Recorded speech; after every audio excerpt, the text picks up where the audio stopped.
నమస్కారం. Health talks with Vijitha కార్యక్రమానికి స్వాగతం.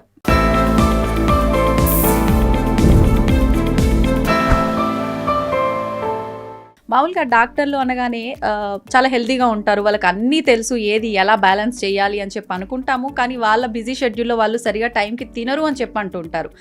అయినా కూడా మీరు ఇంత హెల్తీగా చాలా ఫిట్గా కనిపిస్తున్నారు. అసలు ఏం తింటున్నారు మీరు రోజు? డాక్టర్లకు అన్నీ తెలుసు అనేది కొంతవరకు నిజము, అందరికీ ఎవరికి అన్నీ తెలియవు. First point. And second point, నిజంగానే చాలామంది డాక్టర్లు ఉన్న షెడ్యూల్ను ప్రాపర్గా బ్యాలెన్స్ చేసుకోలేకపోయినా, మీరు అన్నట్టు చాలామంది డాక్టర్స్లో పొట్ట బట్ట గుట్ట అనేది చూస్తుంటాం. చాలా కామన్, చాలా కామన్. సో జస్ట్ టక్ వేసుకొని షూ వేసుకున్నంత మాత్రాన డాక్టర్లను అయిపోగానే వెంటనే ఏదో ఒకటి తినేసి మనకున్న గ్యాప్ చాలా తక్కువ తినడానికి మళ్ళీ అని చెప్పి ఏది పడితే అది తినేస్తుంటారు. ఎలా తినాలి? So most of the times కొంతమంది ఈ ఆధ్యాత్మిక మార్గంలో ఉండేవాళ్ళు, అంటే నేను తప్పుగా అనుకోవద్దు,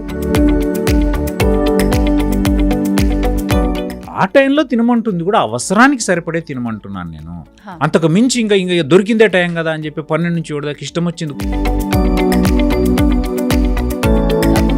ఇంత రైస్ ఉంటుంది, ఇంతే కర్రీ ఉంటుంది, అంటే ఏంటి అంత తింటున్నావు అని అంటే, నాకు ఇంత తినందే తిన్నట్టే ఉండదు అసలు అని చెప్పి 5 రోజులు 5 o'clock లేవండి, 6th డే మీ అంతలో మీరు లేస్తారు. సో నేను అది ఇనీషియల్ డేస్లో ఇవన్నీ ఏ పనైనా మనకు బేసిక్గా నేను ఒకటి స్ట్రాంగ్గా నమ్మేది అంటే, అవునరా అసలు ఈ అన్నం ఇంత తినాల్సిన అవసరం లేదని చిన్నప్పటి నుంచే ప్రాక్టీస్లో ఉండుంటే మనకి ఇంత ఇబ్బంది కాకపోయేది. అట్లానే వాళ్ళలో ఉన్నాయి, ఎక్సెప్ట్ ఫర్ మెడిటేరియన్ ఆ 5 places తప్ప ఎవ్రీవేర్ నిజంగానే ఇట్లాంటి ప్రాబ్లమ్స్ ఉన్నాయి. అట్లా మన కల్చర్లో కూడా ఆ కాలంలో. ప్రస్తుతం మనతో పాటు ఉన్నారు gastro enterologist doctor Vimalakar Reddy గారు. ఇప్పుడు వారితో మాట్లాడి మన నిత్య జీవితంలో మనం తీసుకునే ఆహారం వల్ల మనం కొంత ఉపయోగపడుతున్నా, చాలా రకాలుగా ఈ మధ్య కాలంలో ఇబ్బంది పడుతున్నాము.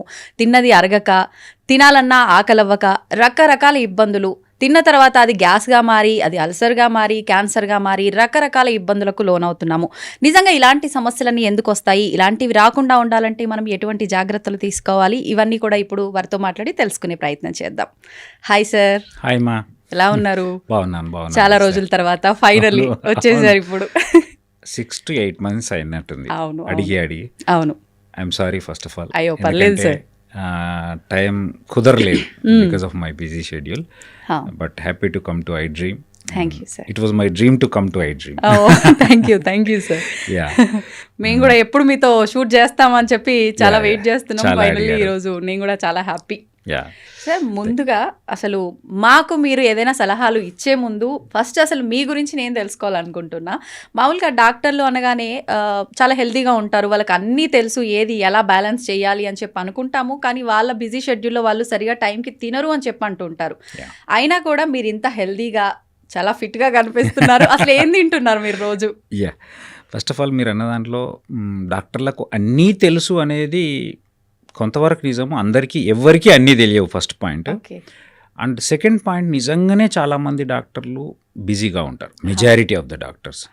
లేదా కొంతమంది బిజీ లేకపోతే ఉన్న షెడ్యూల్ను ప్రాపర్గా బ్యాలెన్స్ చేసుకోలేకపోయినా, మీరు అన్నట్టు చాలామంది డాక్టర్స్లో పొట్ట బట్ట గుట్ట అనేది చూస్తుంటాం. చాలా కామన్. సో జస్ట్ టక్ వేసుకొని షూ వేసుకున్నంత మాత్రాన డాక్టర్లు అనుకునే డాక్టర్లు చాలామంది ఉన్నారు, ఇంకా ఆ నోషన్లో ఉంటారు చాలా వరకు. బట్ నిజాయితీగా సైన్స్ ప్రకారం వాళ్ళకి చాలా మటుకు తెలుసు. అంటే నిజంగా ఏం తినాలి, ఏం తినకూడదు, ఏం తింటే బాగుంటాం, ఏం తింటే చెడిపోతాం అనేది తెలియక కాదు. ఒక సామెత ఉంటుంది ఊర్లో, తెలుసుగా, ఊరందరికి ఉల్లిగడ్డ అద్దన్నా కానీ మనకద్దన్నా అన్నట్టు. సో ఏంటంటే కొన్నిసార్లు చెప్పేది పాటించకపోయే తత్వం ఉండొచ్చు, కొన్నిసార్లు తెలియకపోవచ్చు, కొన్నిసార్లు తెలిసినా చేయడానికి టైం లేకపోవచ్చు. బికాస్ ఆఫ్ దీస్ 3 reasons జరుగుతాయి. ఇంకా నాకు వచ్చేసరికి మీరు అన్నట్టుగా ఏదైనా నేను అందరికీ రిపీటెడ్గా చెప్పేది, మన ఆలోచన విధానం నుంచి వెళ్ళి, మన డైలీ చేసే పనిలో ఎఫిషియన్సీ నుంచి వెళ్ళి, మన ఓవరాల్ ఈ సొసైటీలో మన ప్లేస్ అంటే స్థానం వరకు అన్నిటినీ డిసైడ్ చేసేది మనం తినే ఆహారం. ఈ నాలుకనే లోపలికి ఏం పోతుంది, బయటికి ఏమొస్తుందని ఈ రెండిటి మీదనే మన జీవితం ఆధారపడి ఉంటుంది. లోపలికి అవసరమైనంత తీసుకొని బయటికి అవసరమైనంత వస్తే అవును. ఖచ్చితంగా మనము హ్యాపీగా ఉంటాం, మన చుట్టూ ఉన్న ప్రపంచం హ్యాపీగా ఉంటుంది. సో తిండికి వచ్చేసరికి బేసికల్గా 80% కంట్రిబ్యూషన్ మన బాడీలో. చాలామంది అడుగుతారు, నేను రాగానే కూడా కావ్య మీరు అందరూ సార్ రోజు వర్కౌట్ చేస్తారు. అబద్ధం చెప్పదలుచుకోలేదు, నేనేం రోజు వర్కౌట్ చేయను. డెఫినెట్గా వారానికి 3 రోజులు చేస్తాను. బట్ రోజు అయితే పోయి గంటలు జిమ్లో ఉండను. నేను అదే చెప్పదలుచుకున్నా, మన 100%లో 80% డైట్ మాత్రం డైలీ అట్లీస్ట్ 90 to 95% కన్సిస్టెన్సీతో చేస్తాను.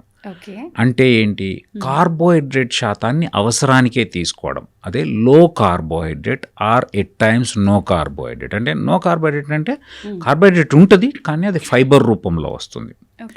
So low carbohydrate, high protein అంటే egg whites, chicken, fish, salmon fish, any type of fish and paneer, soya chunks, ఇట్లాంటి ప్రోటీన్ ఎక్కువ తీసుకుంటూ ఫైబర్ కంటెంట్, ఆకుకూరలు, కూరగాయలు, fresh fruits, non sweet fruits. మళ్ళీ చెప్తున్నా, మంచిగా రోజు అరటి పళ్ళు తింటా, రోజు మంచి స్వీట్గా ఉన్న అదేంటి మామిడి పళ్ళు తింటా అంటే మళ్ళీ రెడ్ వచ్చే కథ మొదలయ్యాయి. సో ఇవి తీసుకుంటూ ఫ్యాట్స్ను కొంచెం మోతాదులో అంటే ఒక 10 to 20% కంట్రిబ్యూషన్లో తీసుకుంటే ఖచ్చితంగా హెల్త్ బాగుంటుంది. అది ఎవ్రీథింగ్ నేను చెప్తున్నా కదా. ఫిజిక్ అంటే చూడ్డానికి, మనం తినే ఆహారం చూడ్డానికి అందంగా చేస్తుందా లేదా అనేది నేను కరెక్ట్గా చెప్పలేను, కానీ ఓవరాల్గా నిన్ను చూడగానే హ్యాపీ అనిపించే స్టేజ్కి తీసుకొస్తుంది. ఎందుకంటే you will be happy because you're physically good, mentally good. కాబట్టి యూ విల్ బీ హ్యాపీ. మనం హ్యాపీగా ఉంటే డెఫినెట్గా ఎదుటోళ్ళకి హ్యాపీనెస్ ఇస్తాం, అలా డౌట్ లేదు. ఎందుకంటే మన హ్యాపీనెస్ ఎదుటోళ్ళకు ట్రాన్స్మిట్ అవుతుంది. సో ఈ కార్బోహైడ్రేట్ గురించి కొన్ని మిత్స్ ఉన్నాయి. ఏంటి అంటే, సార్ నేను అడగంగానే రొటీన్గా వచ్చే ఆన్సర్ చెప్తాను, సార్ ఒక్కటే పూట తింటా సార్. ఒకటే పూట తింటా అంటే అర్థం ఏం తెలుసా? Most of the 99% of the people అంటే మధ్యాహ్నం ఒక పూట అన్నం తింటారు, మళ్ళీ పొద్దున అదే ఇడ్లీ తింటారు, అదే చపాతి, అదే దోశ, అదే పన్నీర్ పొంగల్ గింగల్ పూరి అన్నీ తింటారు. అదంతా కార్బోహైడ్రేట్. దాన్ని కన్సిడర్ చేయట్లేదు. రాత్రి చపాతీ తింటాను సార్, చాలా మంది ఆ రాత్రి చపాతీ తినేదాన్ని డైట్ చేస్తున్నాను ఫీల్ అవుతున్నారు. సో 35 ఏళ్ల వయసు దాటిన తర్వాత మన బాడీకి మనం తినే ఆహారంలో 30% అవసరం. యాక్చువల్గా మన జీవక్రియ మొత్తం, మన మెటబాలిజం మొత్తం తగ్గిపోతుంది.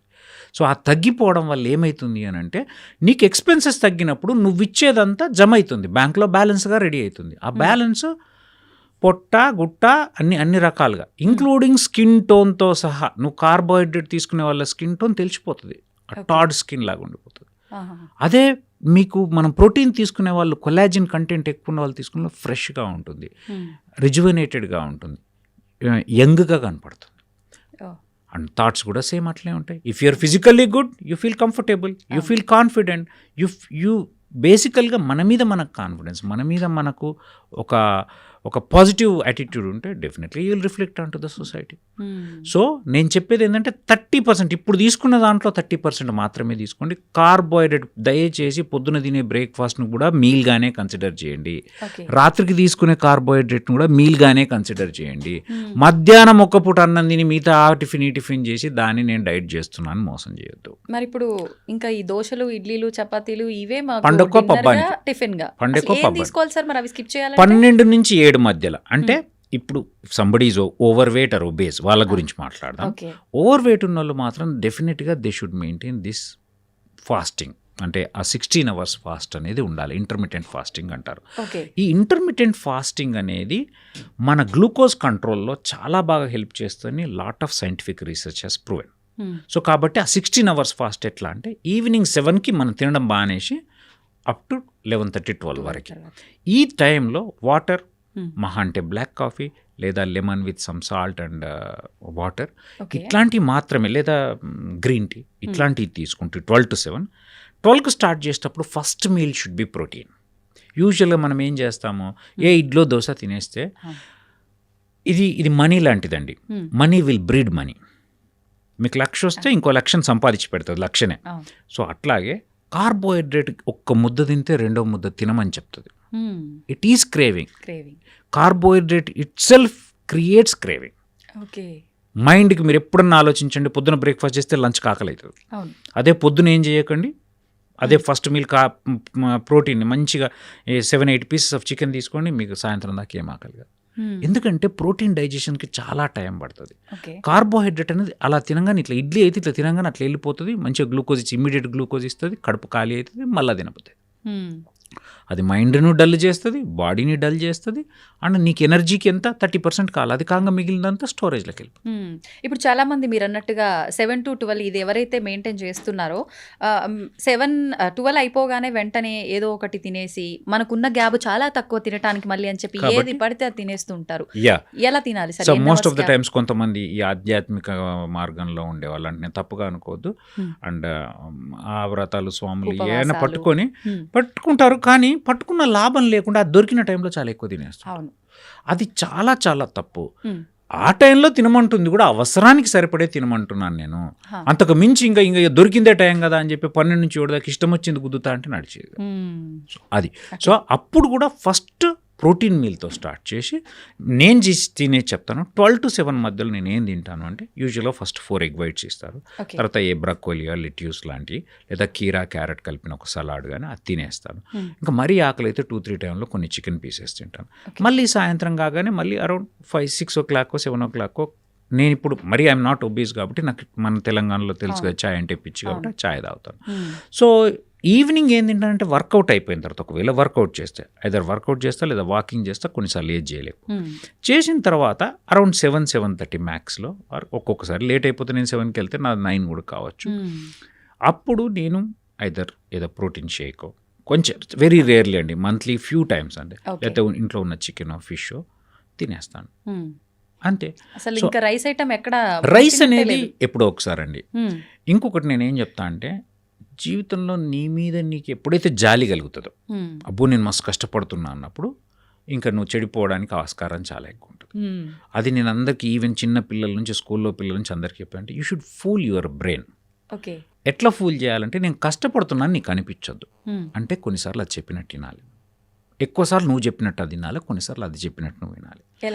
ఎట్లా అంటే, ఇప్పుడు నేనున్నా నాకు ఈరోజు బిర్యానీ తినాలనిపించింది, 10 రోజుల నుంచి తినలే, ఈరోజు తినాలనిపించింది, తినలేదు అనుకో, ఏదో రోజు దానికి కోపం వచ్చేస్తుంది. సో కాబట్టి తినేసేయి, కానీ ఏం చేయి, ఆ దాన్ని నెక్స్ట్ మీల్లో కవర్ చేయి, నెక్స్ట్ మీల్ కట్ చేయి. This is called balance. Balancing అంటే ఈరోజు నేను కార్బోహైడ్రేట్ ఇంత తీసుకున్నా, సో దాని నెక్స్ట్ మీల్, ఆ నెక్స్ట్ మీల్లో మొత్తానికి దానికి సరిపడా కట్ చేసి పెడతాను, లేదా ఇంకొక ½ an hour ఎక్కువ వర్కౌట్ చేస్తాను. సో ఇది ఎప్పుడు దీన్ని మైండ్ఫుల్ ఈటింగ్ అంటారు. అంటే నేను ఏం తింటున్నా అనేది ప్రతి క్షణం నీ మైండ్లో ఉండాలి. పొద్దున ఏం తిన్నా షెడ్యూల్ చెప్పండి, నన్ను ఇప్పుడు లాస్ట్ 7 days నుంచి కూడా నేను పొద్దున్న లేచి రాత్రి దాకా ఏం తిన్నానో చెప్పమని చెప్తాను నేను. అర్థమవుతుందా? ఆ మైండ్ఫుల్నెస్ అనేది ఉండాలి. అంటే నేను ఏం తింటున్న దాంట్లో అసలు ఏంది, నిజంగా ఎంత క్యాలరీస్ ఉండేవి. ఫస్ట్ ఇనీషియల్ డేస్లో అన్నీ చదివేవాళ్ళం. ఇప్పుడు ఒక ఆల్మోస్ట్ 6-7 years అయింది నేను ఇది ప్రాక్టీస్ చేయబట్టి, కాబట్టి నాకు అంతగా అవసరం ఉండదు. చూసి నాకు ఒక మైండ్లోకి అది ఒక థాట్ వచ్చేస్తుంది. బట్ ఒకటి తింటున్నప్పుడు ఎంత తింటున్నాను, ఇది నాకు ఎంత అవసరము, నాకు పర్ డే నిజంగా ఎంత కార్బోహైడ్రేట్ అవసరము, 50 to 80 to max 100 grams అవసరం, నేను నిజంగా తినే 2 ఇడ్లీలలో వచ్చేస్తుంది, ఎంత అన్యాయం, ఇంతకు మించి నాకు అవసరం లేదు అనే ఒక థాట్ ప్రాసెస్ని డెవలప్ చేసుకొని, అండ్ ఇది నిజంగా నేను చేస్తుంది రైట్ పని అని నమ్మాలి. ఫస్ట్ పాయింట్, అమ్మో విజిత బాగా తినేసింది, లేదా ఇంకోళ్ళు బాగా తినేసింది, నేను తింటలేను, ఆ జాలీలోకి పోతే నాకు నువ్వు ఎప్పటికైనా ఇంకా బాగుపడరు. ఓకే, కానీ చాలా మంది అంటారు సార్, ఒక 2-3 ఒక దగ్గర ఉన్నప్పుడు కొంతమంది ఇంతే తింటారు, కర్రీస్ ఎక్కువ తీసుకుంటారు, రైస్, కొంతమంది ఇంత రైస్ ఉంటుంది, ఇంతే కర్రీ ఉంటుంది, అంటే ఏంటి అంత తింటున్నావు అని అంటే, నాకు ఇంత తిన్నట్టే ఉండదు అసలు అని చెప్పి నేను ఒకటి చెప్తే, అదే విజిత, మన మైండ్కి ఏది ట్రైన్ చేస్తుంది అవుతుందమ్మా. మీరు 5 రోజులు 5 o'clock లేవండి, 6th day మీ అంతలో మీరు లేస్తారు. సో నేను అది ఇనీషియల్ డేస్లో ఇవన్నీ ఏ పనైనా మనకు బేసిక్గా నేను ఒకటి స్ట్రాంగ్గా నమ్మేది అంటే, మనకు చిన్నప్పటి నుంచి స్కూళ్ళల్లో కావచ్చు, మన కల్చర్లో, ఫుడ్ కల్చర్లో కాబట్టి అది నేర్పలేరు. అవునరా, అసలు ఈ అన్నం ఇంత తినాల్సిన అవసరం లేదని చిన్నప్పటి నుంచే ప్రాక్టీస్లో ఉండుంటే మనకి ఇంత ఇబ్బంది కాకపోయేది. అట్లానే వాళ్ళలో ఉన్నాయి, ఎక్సెప్ట్ ఫర్ మెడిటేరియన్ ఆ 5 places తప్ప ఎవ్రీవేర్ నిజంగానే ఇట్లాంటి ప్రాబ్లమ్స్ ఉన్నాయి. అట్లా మన కల్చర్లో కూడా ఆ కాలంలో అప్పుడున్న జీన్స్కి అవసరమైన, అప్పుడున్న పనికి, అంటే ఎక్స్పెన్స్ ఎక్కువ ఉంది కాబట్టి అప్పుడు కార్బోహైడ్రేట్ అవసరమైంది. ఆ కార్బోహైడ్రేట్ కూడా మీరు నిజంగా ఆలోచిస్తే మాది ఆదిలాబాద్ డిస్ట్రిక్ట్. మా దగ్గర మేము ఏం తినాం, జొన్నగట్కి తినేవాళ్ళము, రాగు జొన్నలు తినేవాళ్ళం, జొన్న గట్క మక్క గట్క తినేవాళ్ళం, కొర్రలు తినేవాళ్ళు. అర్థమవుతుందా? సో అన్నం ఎప్పుడో ఒకసారి పండగకు పబ్బంకి తినేవాళ్ళు. అంత జొన్న రొట్టెలు లేని కాలంలో నేను 10th క్లాస్ దాకా ఎన్నోసార్లు మక్క రొట్టెలు కూడా తిన్నాను. మేము పొద్దున్న లేవగానే జొన్న గట్క తిన్నాం. అండ్ దానికి మించి ఎంతో పని ఉండేది. ఇప్పుడు అంత పని లేదు. మనం తినేది pure white polished pure rice. అవునా కదా? సో నువ్వు మంచిది ఎక్కువ కార్బోహైడ్రేట్ నువ్వు ఇచ్చి తక్కువ పని చేస్తున్నావు. అండ్ మన జెనెటిక్ జీన్స్ ఎప్పుడైనా కానీ ఎన్విరాన్మెంట్ని బట్టి మ్యుటేషన్స్ చెందుతూనే ఉంటాయి. ఆ కాలంలో వాళ్ళు చేస్తున్న పనికి తగ్గట్టుగా వాళ్ళు తింటున్న దానికి వాళ్ళ జీన్స్ ఉండినాయి. ఇప్పుడు మనం పనే లేదు కాబట్టి మన జీన్స్ కూడా మబ్బు అయిపోయినాయి, అవి కూడా మ్యూటేట్ అయిపోయినాయి. సో కాబట్టి నువ్వు ఎంత ఇస్తే అంత దాన్ని ప్రాసెస్ చేసి మంచిగా ఫ్యాట్ చేసి ఎక్కడొక్కడక్కడ ఫిల్ చేయడానికే పనికి వస్తున్నాయి తప్ప ఎందుకంటే పనే లేదు. సో కాబట్టి కాలం మారుతున్న కొద్దీ, మన పనిచేసే విధానం మారుతున్న కొద్దీ, మన జన్యుల్లో వస్తున్న మార్పుల కొద్దీ మనం ఇప్పుడు మన తిండిలో మార్పు తెచ్చుకోవడం కంపల్సరీ. ఆ కంపల్సరీలో ఏంటి అని అంటే, నేను వాడు తింటున్నాడుగా నేను తినడం కాదు, నేను తినొద్దు నాకు అవసరం లేదు అంటే నిన్ను చూసి ఇంకోళ్ళు నేర్చుకో, నాకెంత అవసరమో నేను అంతే తింటా, వాంతో నాకేం పని. అంతే. అదొకటి ఏంటంటే నేను చేస్తుంది మంచి పని అని నమ్మాలి. అండ్ అప్పుడప్పుడు నిజంగా క్రేవింగ్ వస్తుంది ఏదో ఒకటి, అరే స్వీట్ చూస్తే ఎవరికైనా తినవద్దు, తినేసేయి. నేనేమంటే తిను, నెక్స్ట్ బ్యాలెన్స్ చేయాలి ఖచ్చితంగా. సరే, ఇప్పుడు ఇందాక మీరు ఒక మాట అన్నారు, అప్పటి కాలంలో వాళ్ళకు ఆ తిండికి తగ్గట్టుగా పని ఉండేదని. ఇప్పుడు కూడా వాళ్ళు అంతే పని చేసినా చేయకపోయినా, ఆ కాలం వాళ్ళు ఎవరైనా ఉన్నారు అన్నా, విలేజ్లో వాళ్ళు పొలం పనులకు వెళ్ళకపోయినా ఇంట్లో కూర్చునే వాళ్ళైనా సరే 3 సార్లు తినే వాళ్ళు ఉన్నారు. అయినా వాళ్ళకు డైజెషన్ అవుతుంది. మనం ఒక్కసారి తిన్నా కూడా డైజెషన్ అవ్వట్లేదు. నాకు అరగలేదే అని అంటే, ఎందుకు అరగదు నీకు, వయసులో ఉన్న పిల్లవు, మాకు అరుగుతుంది కదా, రాళ్ళైనా అరిగించుకోవాలంటారు, నీకెందుకు అరగట్లేదు అని చెప్పి తిడుతూ ఉంటారు. ఎక్కడ వస్తుందంటారు? అదే జెనెటిక్ మేకప్. వాళ్ళ జీన్స్ వాళ్ళు ఒక వయసులో ఉన్నప్పుడు ఒక 35 to 35 ఇయర్స్ అంతో కష్టపడి వాళ్ళ అప్పుడున్న కాలమాన పరిస్థితుల ప్రకారం, వాళ్ళ పని ప్రకారం వాళ్ళ జెనెటిక్ మేకప్ అట్లుంది. అర్థమవుతుందా? సో కాబట్టి ఇప్పటికీ కొంచెం పని తక్కువైనా కానీ జీర్ణించుకోగలుగుతున్నారు. మన ఎప్పుడు ఫస్ట్ నుంచి ఎక్స్పోజరే లేదు దానికి. సో మన జీన్సే మబ్బు జీన్స్, ఎఫెక్ట్ అక్కడే పడింది. అంతే కదా మరి. It's genetic makeup. ఇప్పుడు చాలా మంది అంటారు, ఇప్పుడు ఒక చిన్న విషయం చెప్తా. ఇప్పుడు ఒక ప్యాంక్రెటైటిస్ ఉంటుంది. ప్యాంక్రెటైటిస్ ఆల్కహాల్ తీసుకోవడం వల్ల వస్తుంది. 1000 మంది తీసుకుంటే నిజంగా ఎంతమందికి వస్తుంది? 5గురికి వస్తుంది. ఇప్పుడు ఈ 5గురు పాపం నా దోస్తుగాడు బాటిల్ తాగుతాడు సార్, నేను గింత మూతేడు తాగినా, అది నీ కర్మ, అది నీ జెనెటిక్ మేకప్. సో అట్లా ప్రతిదానికి నీ జీన్స్ అనేవి మ్యాటర్ అవుతాయి. సో ఎస్పెషల్లీ ఈ ఫుడ్ అండ్ బాడీ బిల్ట్ అనేది పేరెంట్స్ నుంచి వచ్చింది, ఎన్వైరన్మెంట్తో నువ్విస్తున్నా అంటే. ఎన్వైరన్మెంట్ అంటే ఏంటంటే ఎక్కడున్నావు, ఎంత పని చేసినావు, ఎంత టెంపరేచర్లో ఉన్నావు, ఎట్లా ఎంత మానసిక పరిస్థితుల్లో ఉన్నావు, వీటి బట్టి ఎప్పుడు మ్యూటేట్ అవుతూనే ఉంటాయి. సో ఆ పరిస్థితుల్లో ఉన్న వాళ్ళకి అట్లా జీర్ణం కావడం అవుతుంది. మనం ఎప్పుడూ అట్లాంటి పరిస్థితులకు ఎక్స్పోజ్ కాలేదు కాబట్టి నడుస్తుంది. ఇప్పుడు మీరు చెప్పిన ఈ ఫుడ్ డైట్ కానీ బ్యాలెన్సింగ్ కానీ ఇదంతా వయసును బట్టి పాటించాలా? చిన్నపిల్లల్లో కూడా చాలా మంది ఇప్పుడు నేను డైట్ చేస్తున్నా అంటే నా పిల్లల్ని కూడా నేనేం తింటున్నానో అదే పెట్టాల్సి వస్తుంది. చైల్డ్హుడ్ ఒబెసిటీ, ఎక్సలెంట్ క్వశ్చన్ ఇది. ఎందుకంటే చైల్డ్హుడ్ ఒబెసిటీ అనేది చాలా ఎక్కువైపోతుంది. మనం ఇంతకుముందు ప్రపంచంలో మన దేశం భారతదేశము డయాబెటీస్ క్యాపిటల్ అయింది కదా, ఇప్పుడు ఒబెసిటీకి కూడా క్యాపిటల్ అయిపోతుంది. ఎందుకు అని అంటే చైల్డ్హుడ్ ఒబెసిటీ పెరుగుతుంది. చైల్డ్హుడ్ ఒబెసిటీ అదే మళ్ళీ చెప్పుకొస్తున్నా, మనము తల్లిదండ్రి ఇంకోటి గుర్తుపెట్టుకోండి, ఫుడ్ అనేది కల్చర్. మీరు బాగా గమనించండి, ఇప్పటికీ మీ అమ్మ వండిందే మీకు నచ్చుతుంది, మీ అత్త వండిన దానికంటే చెప్తున్నా. ఎందుకంటే కల్చర్, మనం దేనికైతే అలవాటు పడ్డామో మన జీవ చాపల్యం అంటుంది, సో దానికి మాత్రమే రెస్పాండ్ అవుతుంది. సో చిన్నప్పటి నుంచి మీరేం తింటున్నారో, మీరేం తిన్నారు, మీ పేరెంట్స్ ఏం తిన్నారో మీరు తిన్నారు. సో మీరేం తింటారో మీ పిల్లలు అది తింటారు. కాబట్టి మీరు అండ్ ఇంకోటి, ఇప్పుడు మనం కొంతవరకు ఒక పల్లెటూరు బ్యాక్గ్రౌండ్ నుంచి సడన్గా రీజనబ్లీ గుడ్ అఫోర్డబుల్ స్టేజ్కి రాగానే ఈ comfortable food, pizza, burger, stored, junk అన్నిటికీ మనం ఎప్పుడు, ఎందుకంటే మనం చిన్నప్పటి నుంచి ఎంజాయ్ చేయలేదు అనే ఉద్దేశంతో మనం తెచ్చుకుంటాం. అన్నీ నాన్ వెజ్లు అన్నీ వాటితో పాటు రైస్ అని పెట్టి, సో అది పిల్లలకు అలవాటైంది. అలవాటు కావడం వల్ల నిజంగానే ఆ 14 ఏళ్ళ లోపు కూడా ఒబెసిటీ అనేది పెరిగిపోతుంది. అందుకే నేనేమంటా ఆ కల్చర్ను డెవలప్ చేయాలా. ఇప్పుడు మీరేం తింటున్నారో అది వాళ్ళకి ఇప్పటి నుంచి అలవాటు చేయడంలో తప్పు లేదు.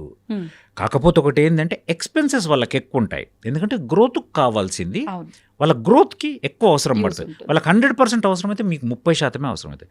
కాబట్టి 100% సరిపోయేంత బ్యాలెన్స్డ్ డైట్ ఇవ్వండి.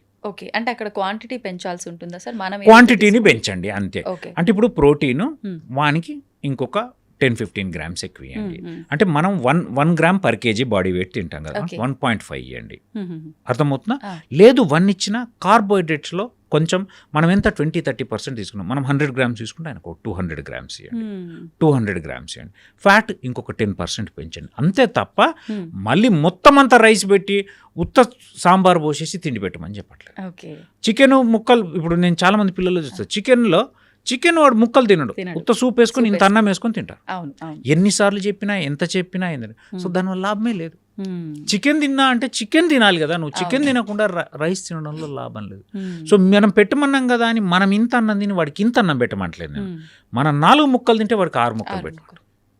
అంటే కర్రీ క్వాంటిటీ పెంచాలి. Very good. అండ్ ఇంకోటి especially fresh vegetables, non sweet fruits, mixed diet, అన్ని రకాల డైట్స్కి ఎక్స్పోజ్ చేయడం. చిన్నపిల్లల్లో బేసిక్గా అవాయిడ్ చేయాల్సిందంటే అన్ని రకాల ఫుడ్స్కి ఎక్స్పోజ్ చేయడము, ఫ్రెష్ వెజిటేబుల్స్ అండ్ ఫ్రూట్స్కి అలవాటు చేయడము, జంక్ ఫుడ్కి దూరంగా ఉంచడం. Anything if you are opening a packet that is dangerous, గుర్తుపెట్టుకోండి. ఏదైనా కానీ, బిస్కెట్ ప్యాకెట్ కానీ, నూడిల్ ప్యాకెట్ కానీ, చిప్స్ ప్యాకెట్ కానీ, కారబూంది ప్యాకెట్ కానీ, ఏ ప్యాకెట్ అన్నా మీరు ఇప్పుతున్నారంటే దరిద్రమే. ఎందుకంటే దాన్ని ఎంతో ప్రాసెస్ చేసి దాంట్లో ఎన్నో కెమికల్స్ కలిపి స్టోరేజ్కి పాడు కాకుండా ఉండడానికి, దాని లాంగివిటీని పెంచడానికి కెమికల్స్ని కలిపి అందులో పెట్టడం జరుగుతుంది. అందులో ఉండే అండ్ ఇంకోటి ఏంటంటే ఒక సింపుల్, ప్రతిదాన్ని ఎక్కువ కాలం స్టోర్ చేయాలంటే ఊర్లో మనం ఊరగాయ పెడితే ఏం చేస్తాం, చాలా సాల్ట్ వేస్తాం. సో సాల్ట్ వేయకుండా అది స్టోరేజ్ చేయడం వీలే కాదు దేన్ని కూడా. సో అందుకే అవి చాలా టేస్టీగా ఉంటాయి. ప్రతిదీ స్టోర్డ్ ఫుడ్ ఏదైతే ఉందో, ప్రాసెస్డ్ ఫుడ్ చాలా టేస్టీగా ఉంటుంది. అందులో చాలా కెమికల్స్ కలపడమే కాక సాల్ట్ కలపడం కాకుండా దాన్ని టేస్టీగా చేయడానికి కొన్ని టేస్ట్నర్స్ ఉంటాయి, వాటిని యాడ్ చేస్తాం.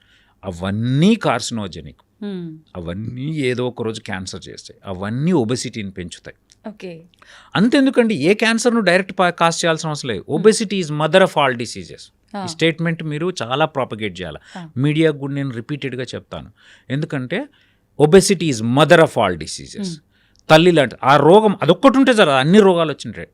పైన మైగ్రేన్ నుంచి వెళ్ళి, స్ట్రోక్ నుంచి వెళ్ళి, హార్ట్ ప్రాబ్లం నుంచి, diabetes, hyper tension, hyper lipidaemia అంటే లిపిడ్ ప్రొఫైల్ ఆల్టర్ అయిపోవడం నుంచి వెళ్ళి, లివర్ పాడు కావడం నుంచి వెళ్ళి, కాన్స్టిపేషన్ నుంచి వెళ్ళి, జాయింట్ పెయిన్స్ నుంచి వెళ్ళి, ఇన్ఫర్టిలిటీ, పీసీఓడి వచ్చి ఇన్ఫర్టిలిటీ వచ్చేంత వరకు, ప్రతి వ్యాధికి, క్యాన్సర్ వరకు ఒబెసిటీ కారణం. మీకు అర్థమవుతుందో లేదు? ఒక వింత పాయింట్ చెప్తాను. ఇంతకుముందు మీకు లివర్ దేనివల్ల పాడవుతుందని తెలుసు కదా? ఇప్పుడు అంతకు మించి ఫ్యాటీ లివర్ వల్ల పాడైతుంది. ఫ్యాటీ లివర్ అంటే ఏంది? బాడీలో ఫ్యాట్ పెరుగుతుంది, లివర్లో చేరుతుంది. లివర్లో చేరి 1,00,000 హెపటోసైట్స్ అంటే లివర్ కణాలు ఉండాల్సిన ప్లేస్లో అందులో మధ్యలో ఫ్యాటే చేరిపోయి వాటి పర్సంటేజ్ నీకు 30,000కో 40,000కో పడిపోయినప్పుడు పనిచేసే కణాలు తగ్గిపోయి ఫ్యాట్ పెరిగిపోతుంది. అది సిర్రోసిస్. అది మెల్లగా సిర్రోసిస్, అది మెల్లగా ఫ్యాట్ కాస్త ఫైబ్రోసిస్ అయితే, ఫైబ్రోసిస్ కాస్త సిర్రోసిస్ అయితే. సార్, ఇప్పుడు లివర్ మనకు డేంజర్లో ఉంది అని అంటే ఒక స్టేజ్ నుంచి ఇంకో స్టేజ్ కంటే సిరోసిస్ స్టేజ్కి వెళ్తుంది అన్నారు. ఆ స్టేజ్కి వెళ్తుంది అన్నాక కూడా అంటే లాస్ట్ మూమెంట్లో ఇంకా ట్రీట్మెంట్ అవసరం అన్నప్పుడే చాలా మందికి బయటపడుతుంటాయి లక్షణాలు. ముందుగానే లివర్ మనకు డ్యామేజ్ అయ్యే ఛాన్సెస్ ఉన్నాయి అన్నప్పుడు మనకేమైనా సిమ్టమ్స్ తెలిసే అవకాశం ఉందా? ఏముండవు. యాక్చువల్గా ఫ్యాటీ లివర్లో సిమ్టమ్స్ ఏముండవు. చాలా మంది సార్ నాకు ఫ్యాటీ లివర్ ఉంది, నొప్పి అని వస్తారు, కానీ ఏ ఫ్యాటీ లివర్ వల్ల నొప్పి రాదు.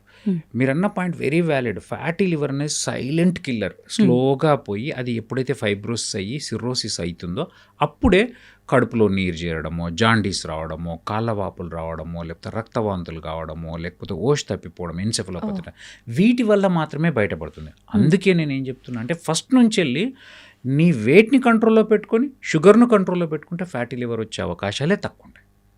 అందరికి నేను ఇంకా కొంచెం కామెడీగా చెప్తా, అమ్మా ఏందమ్మా మందు తాగి లివర్ పాడైనా కొంచెం గౌరవంగా ఉంటుంది, ఈ తినడం వల్ల లివర్ పాడైందంటే దరిద్రంగా ఉంటుందమ్మా అని జస్ట్ ఒక కామెడీ నోట్లో చెప్తుంటాను, ఎందుకంటే వాళ్ళకి అది అర్థం కావాలి అని చెప్పి. అవును అవును సో అంటే నేను చెప్పబోయేది ఏంటంటే ఫుడ్ అనేది ఆల్కహాల్ కంటే డేంజర్, అన్నిటికంటే పెద్ద పాయిజన్ ఇప్పుడు మన ముందున్నది, ఈ ప్రపంచం ముందున్నది ఫుడ్ మాత్రమే.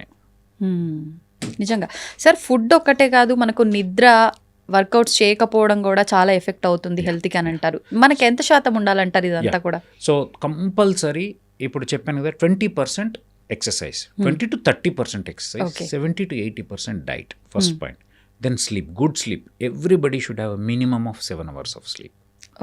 చాలామంది, కొంతమంది మేము 3-4 గంటలు పండుకొని హ్యాపీగా ఉన్నాము, అది నిజంగా చూస్తే ఆ బ్యాలెన్స్డ్ లైఫ్ అయితే ఏదైతే ఉందో, అంటే పర్సనల్, ఫ్యామిలీ, ప్రొఫెషనల్, సోషల్, ఈ 4 లైఫ్లు ప్రతి మనిషికి ఉంటాయి. దీంట్లో మీరు పోయి తొంగి చూస్తే, ఆ మనిషిలోకి తొంగి చూస్తే నిజంగా ఎందులో ఒక దాంట్లో బ్యాలెన్స్ లేకుండానే బతుకుతుంటాడు.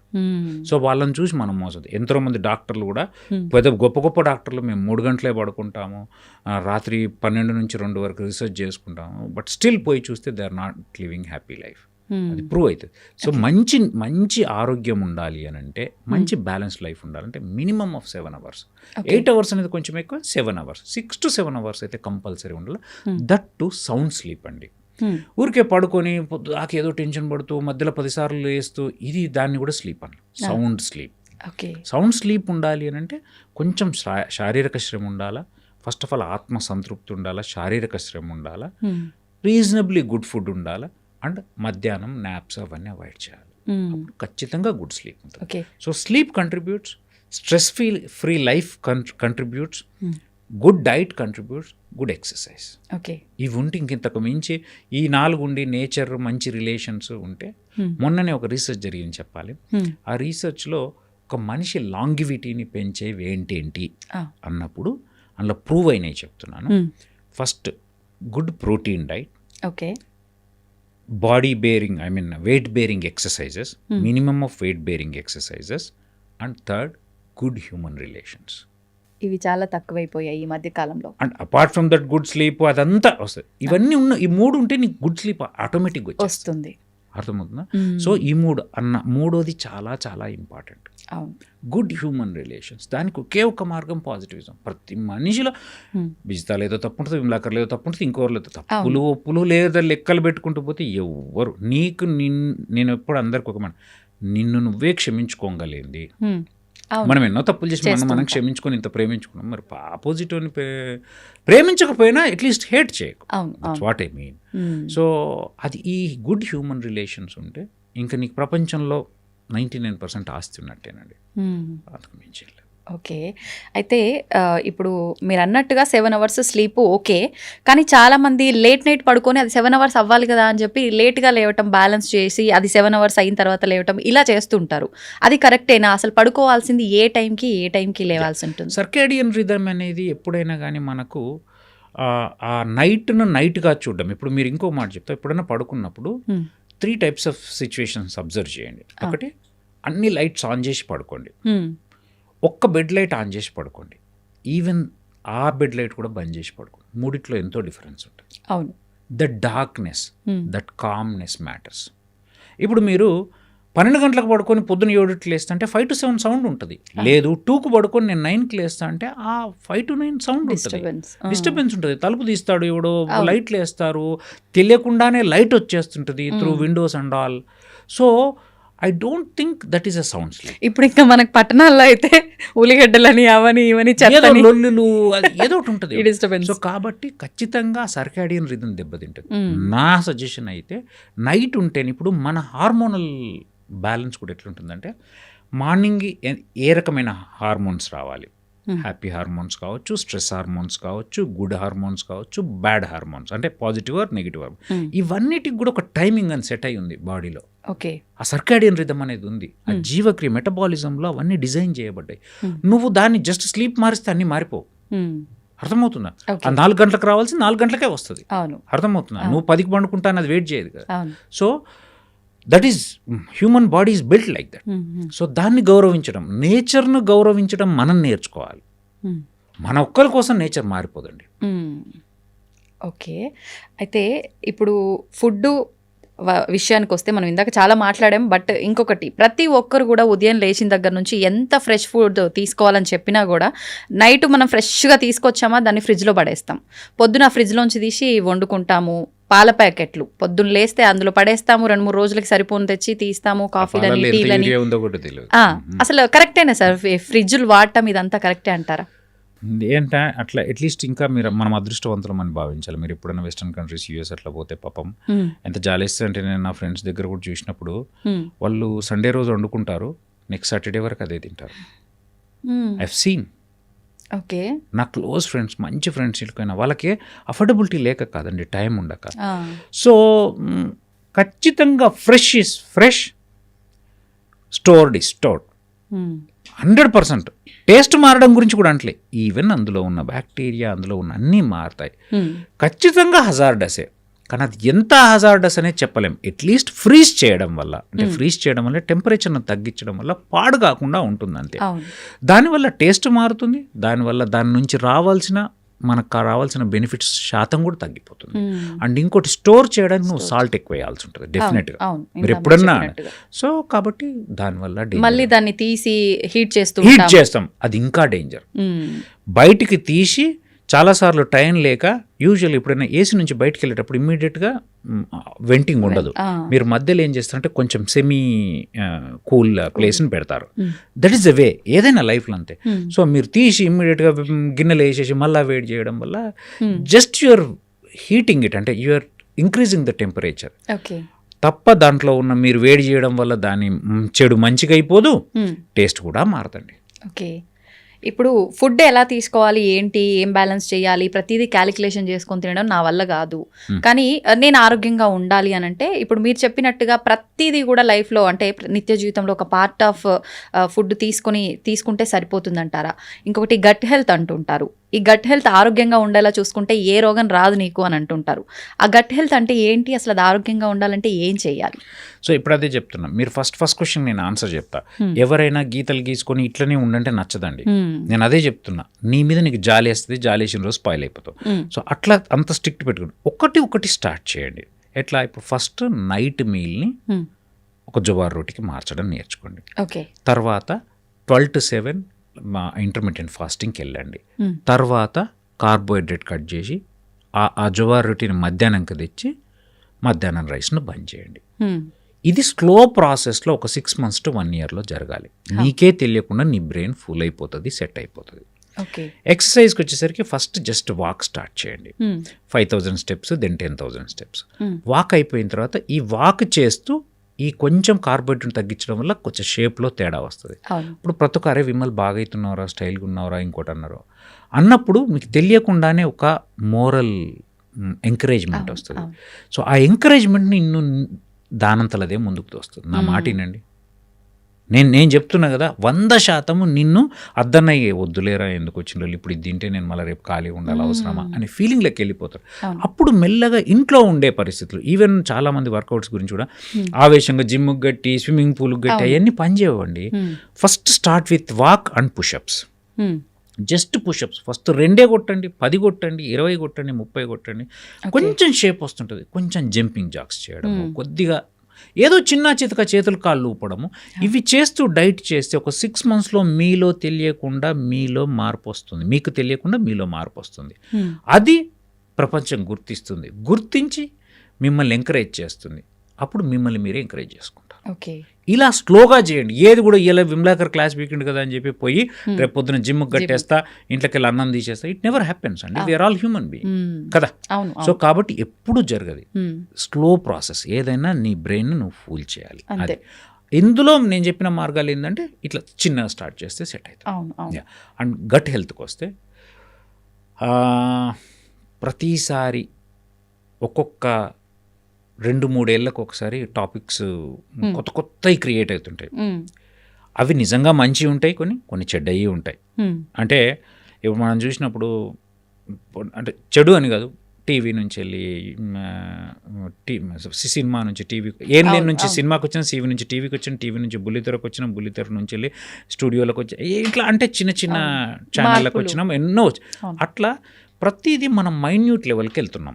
ఆ మైన్యూట్ లెవెల్ ఫస్ట్ ఏంటి, డైట్లో అసలు ఓవరాల్గా 3 ఉన్న మ్యాక్రోన్యూట్రియంట్స్ ఏవైతే ఉన్నాయో, మ్యాక్రోన్యూట్రియంట్స్ ఏంటి కార్బోహైడ్రేట్, ప్రోటీన్ అండ్ ఫ్యాట్.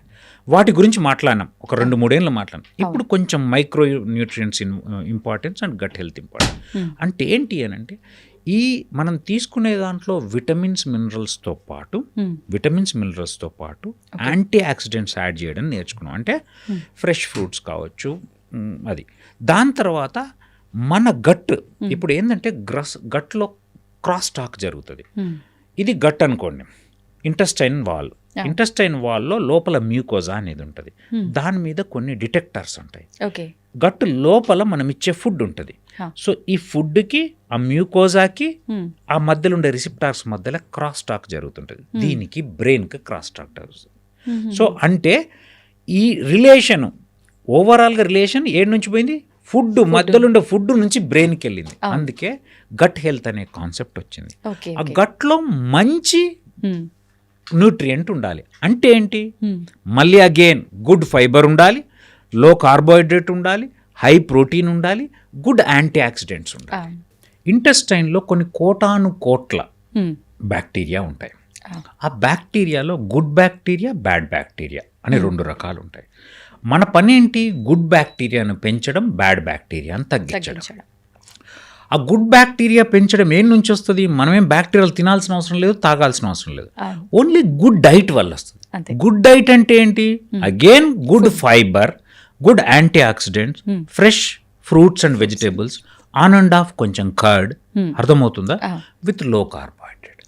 అప్పుడు గుడ్ కంటెంట్ ఉంటే గుడ్ క్రాస్ టాక్ జరుగుతుంది. దేనికి మధ్యలో, మ్యూకోజాకి దానికి మధ్యలో గుడ్ న్యూట్రియంట్స్ పోతుంది, హెల్దీ గట్ మ్యూకోజా ఉంటుంది. హెల్దీ గట్ మ్యూకోజా ఉన్నప్పుడు సిగ్నల్స్ బ్రెయిన్కి ప్రాపర్గా వెళ్తాయి. సో థాట్ ప్రాసెస్ బాగుంటుంది, అన్ని మిగతా బాడీలో ఉన్న అన్ని ఆర్గన్స్ ఫంక్షనింగ్ బాగుంటుంది. దీన్నే గట్ హెల్త్ అంటారు. సింపుల్.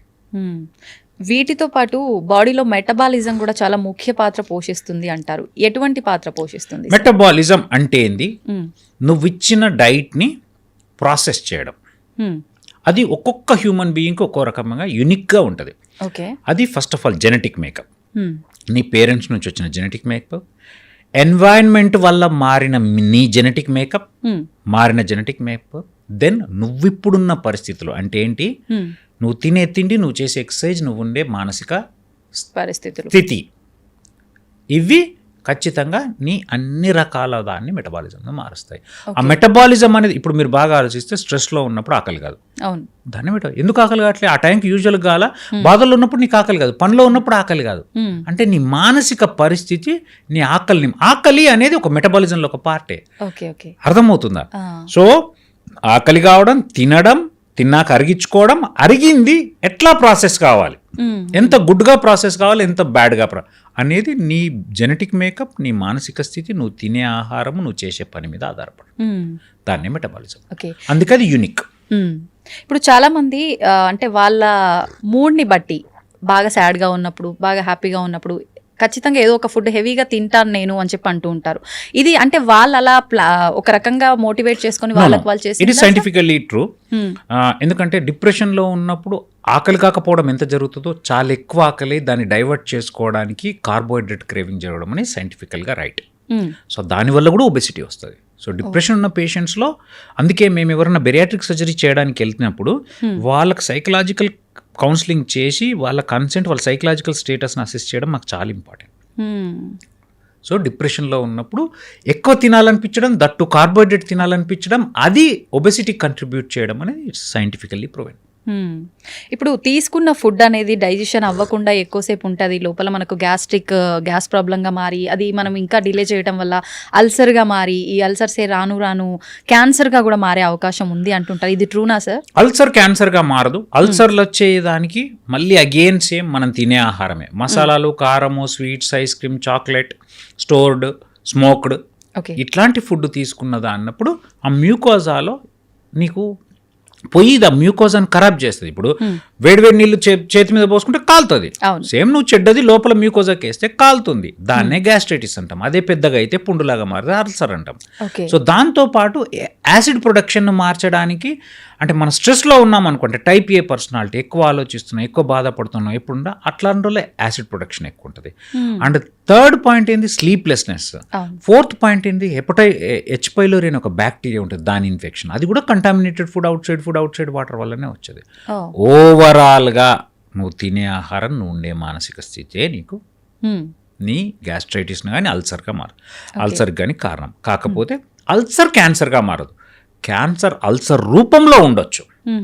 ఒక అల్సర్ కనపడగానే ప్రతిదీ ఉట్టి అల్సర్ అనుకోవడానికి లేదు. ఒక 35-40 ఏళ్ళ తర్వాత ఒక అల్సర్ కనపడుతుంది, దాన్ని మేము ఎండోస్కోపీ ద్వారా చూసినప్పుడు మాకు కొంచెం దాని తేడాగా అనిపించినప్పుడు బయాప్సీ తీసుకుంటే అది క్యాన్సర్గా ఉండే అవకాశం ఉంటుంది. సో కాబట్టి అది అల్సర్ రూపంలో ఉన్న క్యాన్సర్ తప్ప అల్సర్ క్యాన్సర్గా ఎప్పుడు మారదు. కాకపోతే మళ్ళీ క్యాన్సర్కి ఇవే కారణాలు. స్మోక్డ్ ఫుడ్డా, స్టోర్డ్ ఫుడ్డా, నువ్వు ఎట్లాంటి ఫుడ్ తీసుకుంటావు దాని వల్లనే నీకు క్యాన్సర్ వచ్చాయి. కాబట్టి ఇదా అదిదా, ఓవరాల్గా ఇది కంట్రోల్లో ఉండాలి. ప్రస్తుతం చూసుకుంటే క్యాన్సర్ కేసెస్ మన దగ్గర చాలా ఎక్కువైపోతున్నాయి. అందుకే మేము free GI cancer screening camps conduct చేస్తున్నాము. కుంజర యాత్ర అనేది స్టార్ట్ చేశాము. ఇప్పుడు 10th క్యాంప్ అయింది, రేపు 11th క్యాంప్ ఉంది.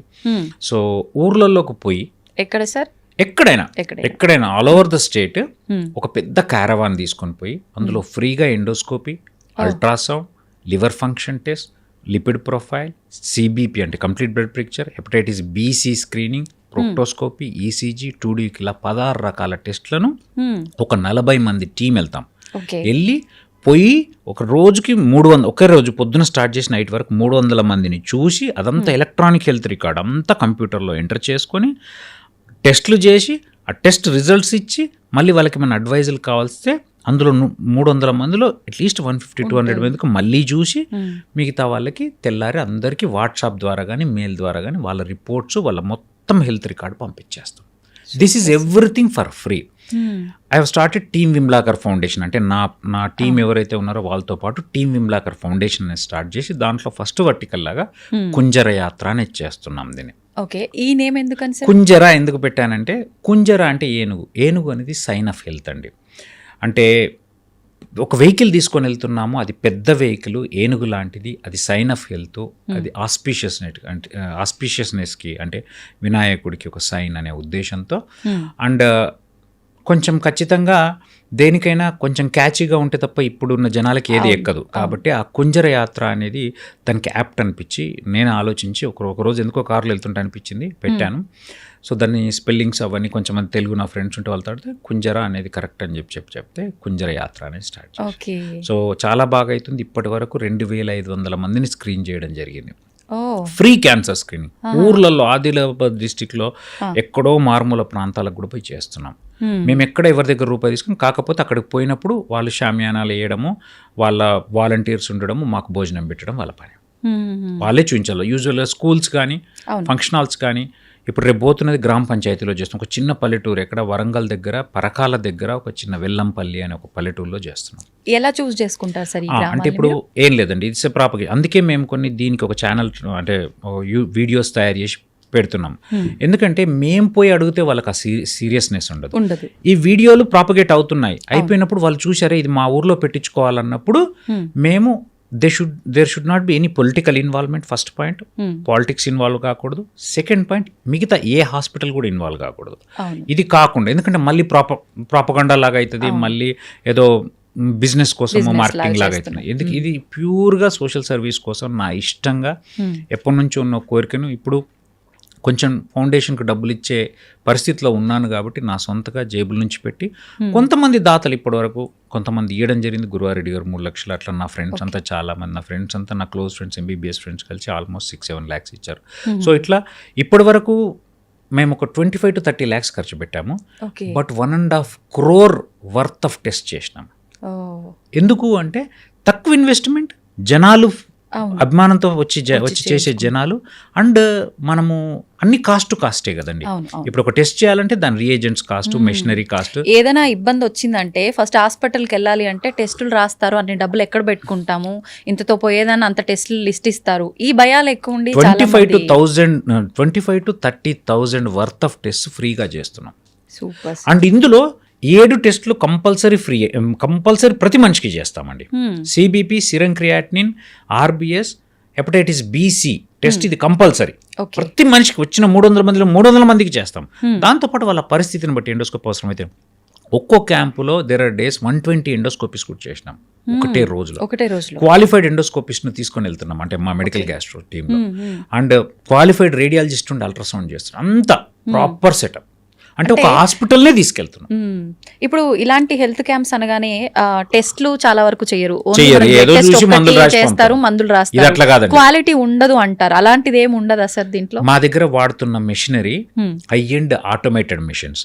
ఆటోమేటెడ్ మిషన్ అంటే నిజంగా నిన్ననే ఇప్పుడు పెద్ద పెద్ద హాస్పిటల్స్ లో కూడా సెమీ ఆటోమేటెడ్ ఉంటాయండి. మా దగ్గర ఆటోమేటెడ్, ఎందుకంటే మాకు ఫాస్ట్ గా కావాలి. 300 మంది టెస్టులు చేయాలంటే ఒక హాస్పిటలే చేయలేదు ఒక రోజు. అట్లాంటిది మేము చేయాలి అంటే మాకు ఆటోమేటెడ్ ఉండాలి. అండ్ LIS అంటే ల్యాబ్ ఇంటిగ్రేటెడ్ సిస్టమ్. డైరెక్ట్ నువ్వు ఇప్పుడు సిబిపికి జస్ట్ నేను టెస్ట్ ట్యూబ్ పెడితే బ్లడ్ నుంచి వెళ్ళి రిజల్ట్ 5 నిమిషాల్లో మా కంప్యూటర్లో ఉన్న కుంజరా మా వెబ్సైట్ ఏదైతే ఉందో టీమ్ విమ్లాకర్ ఫౌండేషన్ వెబ్సైట్కి వచ్చేస్తుంది. ఇప్పుడు మీ నంబర్ ఈ రోజు ID ఇది 132 అనుకోండి, 132 విజిత సిబిపి రిపోర్ట్ అందరి కంప్యూటర్లోకి వచ్చేస్తుంది. ఒక 40 మంది కంప్యూటర్స్ ఆపరేట్ చేస్తారు. We have developed A software. మాకంటూ ఒక కస్టమైజ్ సాఫ్ట్వేర్ డెవలప్ చేసినాం. అది కూడా ఒక ఫ్రెండ్ పాపం చాలా సేవా దృక్పథంతో చాలా తక్కువ మనీలో చేసి ఇచ్చాడు. And still he is supporting, Sandeep అని. అంటే ఇట్లా చాలా మంది నా ఫ్రెండ్స్, నా టీం వాళ్ళు 24/7 అందరం ఇంత పని చేస్తూ, ఇన్ని సర్జరీలు చేస్తూ, మా అకాడమిక్స్లో ఇంత చేస్తూ, మళ్ళీ అది ఒక 3 రోజుల పని ఉంటుందండి ఒక క్యాంప్ అంటే. ఇప్పుడు రేపు క్యాంప్ అంటే ఈరోజు వెళ్తున్నారు, ఇక్కడ నుంచి అన్ని లోడ్ చేసుకోవాలా, అక్కడికి వెళ్ళాలా, అక్కడ సెటప్ చేసుకోవాలా, అక్కడ రేపు అంతా పని చేయాలా, రేపు నైట్ మళ్ళీ అక్కడ లోడ్ చేయాలి, ఇక్కడికి వచ్చి అన్లోడ్ చేయాలి. So it's a big process. అందరు క్వాలిఫైడ్ MBBS MS చదివిన పిల్లలు. మేము చైర్లు కూడా మోసుకుంటాం, చైర్లు కూడా మేమే మోసుకుంటాం. సో అంటే మాకు కిమ్స్ తరపు నుంచి వెళ్ళి, కిమ్స్ సన్షైన్ తరపు నుంచి మాకు కొన్ని రకాలుగా చాలా హెల్ప్ఫుల్గా ఉంటారు. అంటే ఆ బస్సు కిమ్స్ ఫౌండేషన్ నుంచి ఇచ్చారు. నెక్స్ట్ అది కాకుండా మిగతా 4th క్లాస్ ఎంప్లాయీస్ కావచ్చు, కొంతమంది స్టాఫ్ని పాపం వాళ్ళు చాలా సపోర్ట్ చేస్తారు. బట్ వాళ్ళంతా కూడా ఓన్లీ అభిమానంతో, నాకున్న రిలేషన్తో, మేమేదో డబ్బులు ఇచ్చేస్తామని కాదు, బట్ దాంతో చేసి. సో ఒక 40 నుంచి 50 మంది పోతామండి. కొన్నిసార్లు మీకు చెప్తాను, ఆదిలాబాద్లో ఎక్కడ మంచిర్యాల అవతల జన్నారంలో చేయాల్సి వచ్చింది. It is 270 kilometres away from Hyderabad. So పొద్దున బయలుదేరితే పోలేం, ఎందుకంటే పేషెంట్స్ 8 o'clock కల్లా వచ్చేస్తారు. ఇక్కడ నుంచి వెళ్ళడం కష్టం కదా. అంతకు ముందు రోజు రాత్రి పోయి అక్కడ చిన్న చిన్న రూమ్స్లో పడుకొని పొద్దున్న లేచి క్యాంప్ చేసి వచ్చాం. అట్లా చాలా సార్లు 1 day ప్రేయర్ పోవాల్సి ఉంటుంది. దాదాపు 4-5 hours జర్నీ. ఆబ్వియస్లీ కదండి, 5 hours దట్టు, అదంతా జంగల్ నుంచి జర్నీ.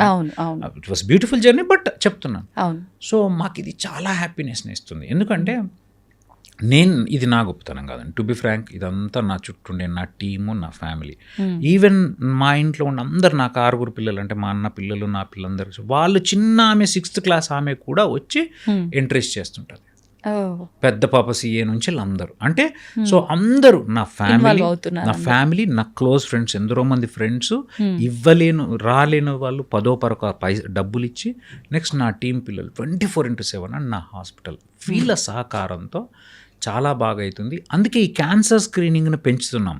ఇప్పుడు మీరు అన్నట్టు అదే సిటీలో ఉండేవాళ్ళు యాన్యువల్ చెకప్ చేయించుకోవడానికే అవ్వట్లేదు. అట్లాంటిది ఊర్లో ఉండే వాళ్ళు నిజంగా ఎంత చేయించుకుంటారు, ఎంతవరకు ఫీజిబుల్? ఎండోస్కోపీ ఒక పల్లెటూరులో ఎక్కడో, ఇప్పుడు మన కౌట్లాలో చేశామండి, ఆదిలాబాద్లో నిర్మల్ అవతల. It is almost interior. అక్కడ మీరు వీడియో చూస్తే అందరూ వ్యవసాయదారులు గోషి చీరలు కట్టుకున్న వాళ్ళే, దోతులు వాళ్ళు నిజంగా ఎంతమంది హైదరాబాద్ వచ్చి ఎండోస్కోపీ చేయించుకోగలుగుతారు? చాలా మందికి అంటే ఏదో డిసీజ్ ఉండే చనిపోతారు, అసలు అది ఏంటి టెస్ట్ చేయించుకొని ట్రీట్మెంట్ చేయించుకొని స్థితిలో కూడా ఉండి చనిపోయిన ఈ కాలంలో ఎంత దురదృష్టం చెప్పండి. If it happens to our family member, నిజంగా ఎంత పెథటిక్ సిచువేషన్. చాలా ఇప్పుడున్న పరిస్థితుల్లో ఒక మనిషి ఎందుకు చనిపోయిందో తెలియకపోవడం బాధాకరమా కదా? అది ఎవరు తప్పు అవుతుంది? మనలాంటి వాళ్ళు తప్పు అవుతుంది. నేనేమంటా అంటే సొసైటీలో చేయగలిగే స్టేజ్లో ఉండి, చూడగలిగే స్టేజ్లో ఉండి మనం అవేర్నెస్ క్రియేట్ చేయడానికి ప్రయత్నం చేస్తేనే కదా జనాలకు తెలిసేది. ఇంకోటి, నేను ఇప్పుడు పోయి క్యాన్సర్ స్క్రీనింగ్ చేసినంత మాత్రం రోజుకు 10 క్యాన్సర్లు దొరుకుతున్నాయని కాదు, కానీ నేను వాళ్ళ దగ్గరికి ఒక సూపర్ స్పెషలిస్టు, నాతో పాటు 10 మంది సూపర్ స్పెషలిస్టులు వచ్చి అక్కడ కూర్చొని, అమ్మా ఇది తినాలా, అది తినొద్దు, ఇట్లుండాలి, అట్లుండాలి, బరువు పెరగొద్దమ్మా అని మొత్తుకుంటుంటే 2500 మంది వాళ్ళు ఇండైరెక్ట్గా ఎంతమందిని ఇన్ఫ్లుయెన్స్ చేస్తారు, అవును. ఎంతమంది మారుతారు, యంగర్ జనరేషన్ ఎంత మారుతుంది. అవును. సో ఓవరాల్గా it is for health awareness, not only for the cancer screening. అవును. Though our main intention to screen for cancer, but definitely it creates lot of awareness. అవును. కల్మషం లేని మనస్తత్వాలు ఉంటాయి పల్లెటూరులో మనుషులకి. వాళ్ళు ఒకరి ఏదైనా మంచి తెలిసింది అని అంటే నలుగురికి చెప్పడానికే వాళ్ళు ఎక్కువ ఇష్టపడతారు. డెఫినెట్గా చాలా మంది మొన్న చేసినప్పుడైతే కౌట్ల నేను అందుకే ప్రతి వీడియో రిలీజ్ చేస్తున్నప్పుడు నేను రైటప్ రాస్తుంటాను. నాకు తెలుగు వచ్చు, కొంచెం వచ్చు, నేనేం కవినని చెప్పాను కానీ బట్ ఆ తెలుగులో రైటప్స్ రాస్తుంటాను. అందులో అదే రాసిన. నా క్యాంప్కి వచ్చినట్టు లేదు, ఒక పెళ్ళికి వచ్చినట్టుంది, అందరు నన్ను చూడ్డానికి వచ్చినట్టున్నారు, అందరూ వచ్చి మంచుకున్నావా బిడ్డ, పిల్లలు మంచుకున్నారా బిడ్డ, నువ్వు చల్లగుండాల బిడ్డ, ఇంతే. సో అంటే నేను అనేది మాకు ఒక రకమైన రిజువనేటింగ్గా ఉంటుంది అండ్ ఏదో చేస్తున్నామన్న ఆత్మసంతృప్తి. ఆటోమేటిక్గా మనకి ఎంత స్ట్రెస్ ఉన్నా వాళ్ళు మాట్లాడే మాటలు ఆ వాతావరణానికి రిలాక్స్ అయిపోతాం. అసలు మీరు నమ్మరండి, 8 o'clock స్టార్ట్ చేస్తాము క్యాంపు, రాత్రి 9-10 వరకు. దెర్ ఆర్ డేస్ నిర్మల్ ఒకసారి చేస్తే 11:30 వరకు కూడా 100 మంది ఇంకా అట్లనే కూర్చొని ఉన్నారు. అండ్ మాకు చాలా టైరింగ్ ఉంటుంది, కానీ వాళ్ళందరిని చూస్తే విపరీతమైన ఆనందంతో మాకేం టైర్డ్నెస్ అనిపించకుండా, అంటే నిజంగా ప్రాసెస్ చాలా లెబోరియస్ ప్రాసెస్, బట్ స్టిల్ మాకు ఆ చేస్తున్న పనిలో వచ్చే ఆనందంతో అన్నీ కొట్టుకపోతాయి. ఎవ్రీ మంత్ ఉంటుందా సార్? ఎవ్రీ మంత్ 2 camps చేస్తాం. ఎవ్రీ మంత్ 2 camps చేస్తాం ఖచ్చితంగా. ఇప్పటిదాకా 5 నెలలు అయింది స్టార్ట్ చేయి, 10 క్యాంపులు అయిపోయినాయి. ఈ నెల ఇప్పుడు 18వ తారీఖు రేపు ఉంది పరకాల్లో, తర్వాత 25కి కామారెడ్డిలో. ఓకే, ఈ ఐడియా మీదేనా సార్? నాది, 100% నాది. మీ మిసెస్ సపోర్ట్ ఎలా ఉంటుంది? 100%. ఒకరోజు వాకింగ్ చేస్తున్నాము, నేను Namita, her name is Namita, she's a big, ఇంకా unexplainable, she's everything for me. Okay. అయితే వాక్ చేస్తున్నప్పుడు నాకు ఎప్పటి నుంచో ఈ జిఐ క్యాన్సర్ స్క్రీనింగ్ చేయాలండి, బట్ ఫైనాన్షియల్గా I'm from very low middle class family. I'm the first educated person. Watch చూడడం మా ఇంట్లో నాకు మాత్రమే వచ్చు. సో అట్లాంటి బ్యాక్గ్రౌండ్ నుంచి వచ్చిన వాళ్ళము. సో మనకు ఫైనాన్షియల్గా we're not at all strong. So obviously first అప్పులు తీర్చుకోవాలా, తర్వాత చిన్న ఇల్లు తీసుకోవాలా అయిపోయిన. ఇప్పటి నుంచి ఒక 1-2 years నుంచి చాలా చేయాలని ఒక ఆశగా ఉంది. సో ఒకరోజు వాక్ చేస్తున్నాం, నాకు స్టిల్ ఐ రిమెంబర్ ఎక్కడ మా విల్లాలో వాక్ చేస్తున్నప్పుడు, నమిత మనము ఇంకా ఫౌండేషన్ పెట్టాలి, నేను ఒక బస్ కొందాం అనుకుంటున్నాను, ఇప్పటి నుంచి వెళ్ళి ఫస్ట్ ₹1,00,000 per month ట్రాన్స్ఫర్ చేసేసి ఒక 30 lakhs కాగానే లోన్ మిగతాది పెట్టి ఒక బస్ కొందాము అనగానే గుక్క తిప్పుకోకుండా ఒక్క క్షణం ఆలోచించకుండా ఎస్ విల్ డూ అని. So without her I'm nothing. అంటే తను ఆలోచన, అంటే తన సపోర్ట్ లేకుండా, she believe strongly that what ever this fellow things is for the sake of others అని స్ట్రాంగ్గా నమ్ముతుంది. నలుగురు మంచి కోసమే, ఏదైనా మంచి కోసమే చేస్తాడు నా నమ్ముతుంది. సో అన్నాక అంటే ఇంకోటి నేను ఈ ప్రాసెస్లో నేను అర్థం చేసుకున్నది ఏంటంటే, నేను May 9th, 8th ఇది నమితతో డిస్కస్ చేయడం జరిగింది. ఆ రోజు ఒక ఫ్రెండ్కి ఫోన్ చేసి రిజిస్ట్రేషన్ చేయాలి, నాకు ఫౌండేషన్కి ఒక పేరు డిసైడ్ చేయండి, అది పెట్టండి, నా పేరు మీద పెడుతుంటే నాకు ఇష్టం లేదని చెప్పాను. లాస్ట్ కాల్ టీమ్ విమ్లాకర్ అని పెట్టారు. Okay, because my mentality is team actually. So nothing wrong in it. I won't look at the Vimalakar, I look at the only team. So ఆ పేరు పెట్టాలి అని డిసైడ్ చేసి రిజిస్ట్రేషన్ చేసిన, అంటే నేను అనుకున్న రోజు నుంచి 1 month ఫస్ట్ క్యాంప్ చేసేసానండి. అంటే దీనికి ఎంతమంది సహకారం ఉండాలి చెప్పండి, డబ్బులే కాదు. అసలు నేను చెప్పినప్పుడు పోయి అభినయ్ గారి దగ్గరికి, అభినయ్ అంటే భాస్కర్ రావు గారి కొడుకు కిమ్స్లో, ఇట్లా అనుకుంటున్నాను, నేను బస్ కొందాం అనుకుంటున్నాను, ఇంత పెద్ద ప్రాజెక్ట్ స్టార్ట్ చేస్తున్నాను, మీకు ఒకసారి చెప్పాలి కదా అని చెప్పి, అన్న ఎందుకన్నా మీరు వద్దు, నా దగ్గర బస్సు ఉంది తీసుకో అని. వాళ్ళ దగ్గర ఫౌండేషన్కి ఏదో బస్సు తీసుకున్నాను. ఫస్ట్ పెద్ద పని అయిపోయింది. తర్వాత ఒక 15-20 రోజులు దాని క్లియరెన్స్లు, బస్కి క్లియరెన్స్లు, అన్ని రకాల సర్టిఫికేషన్స్ అవన్నీ కావాలి చాలా దగ్గర. తర్వాత ఎండోస్కోపిస్ట్, యూజువల్గా ఎండోస్కోపీ మెడికల్ గ్యాస్ట్రో సర్జికల్ గ్యాస్ట్రోకి ఎట్లుంటుందంటే మేము చేయగలుగుతాం, వాళ్ళు చేయగలుగుతాం, కానీ యూజువల్గా మేము సర్జరీల పార్ట్కే ఉంటాం, వాళ్ళు ఎండోస్కోపీలు చూసుకుంటారు.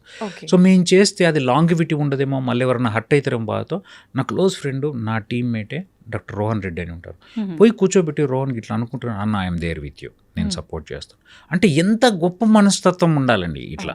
సో డబ్బులు నేను పెట్టుండొచ్చు, నేను కాదనట్లేదు, చాలామంది కూడా ఎంతో కొంత ఇచ్చుండు, but commitment of others and ఎదుటోళ్ళ నమ్మకం మన మీద, బేసికల్గా వాళ్ళకి మన మీద ఉండే నమ్మకం అనేది చాలా చాలా ఇంపార్టెంట్. సో నేను అనుకున్న దానికంటే ఫాస్ట్గా జరిగింది ప్రోగ్రామ్. మీరు నమ్మట్లేదు కానీ అంటే అనుకున్న దానికంటే చాలా ఫాస్ట్ జరిగింది. ఎంతమంది వస్తారు, మేము వాలంటీర్స్ చేస్తామండి. మొన్న ఒక చిన్న ఇన్సిడెంట్ చెప్తాను. ఒక పేషెంట్ నా టీంలో దినేష్ రెడ్డి అని ఉంటాడు, నా next consultant, is my close friend. వాని ఫ్రెండ్ వాళ్ళ తమ్ముడు ఎవరో హాస్పిటల్లో చూడడానికి వచ్చాడు, మన సన్షైన్ హాస్పిటల్కి. వచ్చినప్పుడు అన్న నేను ఇట్లా వచ్చినా అంటే కలవడానికి వస్తా అంటే సరే కలువురు అని వస్తే నా ఓపీ అంత ఒకటే ఓపీ కదా. సో నా పక్క రూమ్లో దినేష్ రూమ్ కలవడానికి వచ్చినప్పుడు నా బోర్డు చూసి అన్న డూ యూ నో హిమ్ అని అన్నాడు. Do you know him Indra, is my brother and is my boss bus. Do you know him ఇందే, మేమంతా ఒకటే టీం కదరా అన్న. అవునా అన్న, ఐ ఫాలో హిమ్ అన్న ఒకసారి కల్పిస్తారా అన్నాడు. అంటే దాని ముందర కల్పిస్తే ఇప్పుడే సర్జరీ నుంచి వచ్చిన తర్వాత కల్పిస్తాను, జస్ట్ కల్పించు.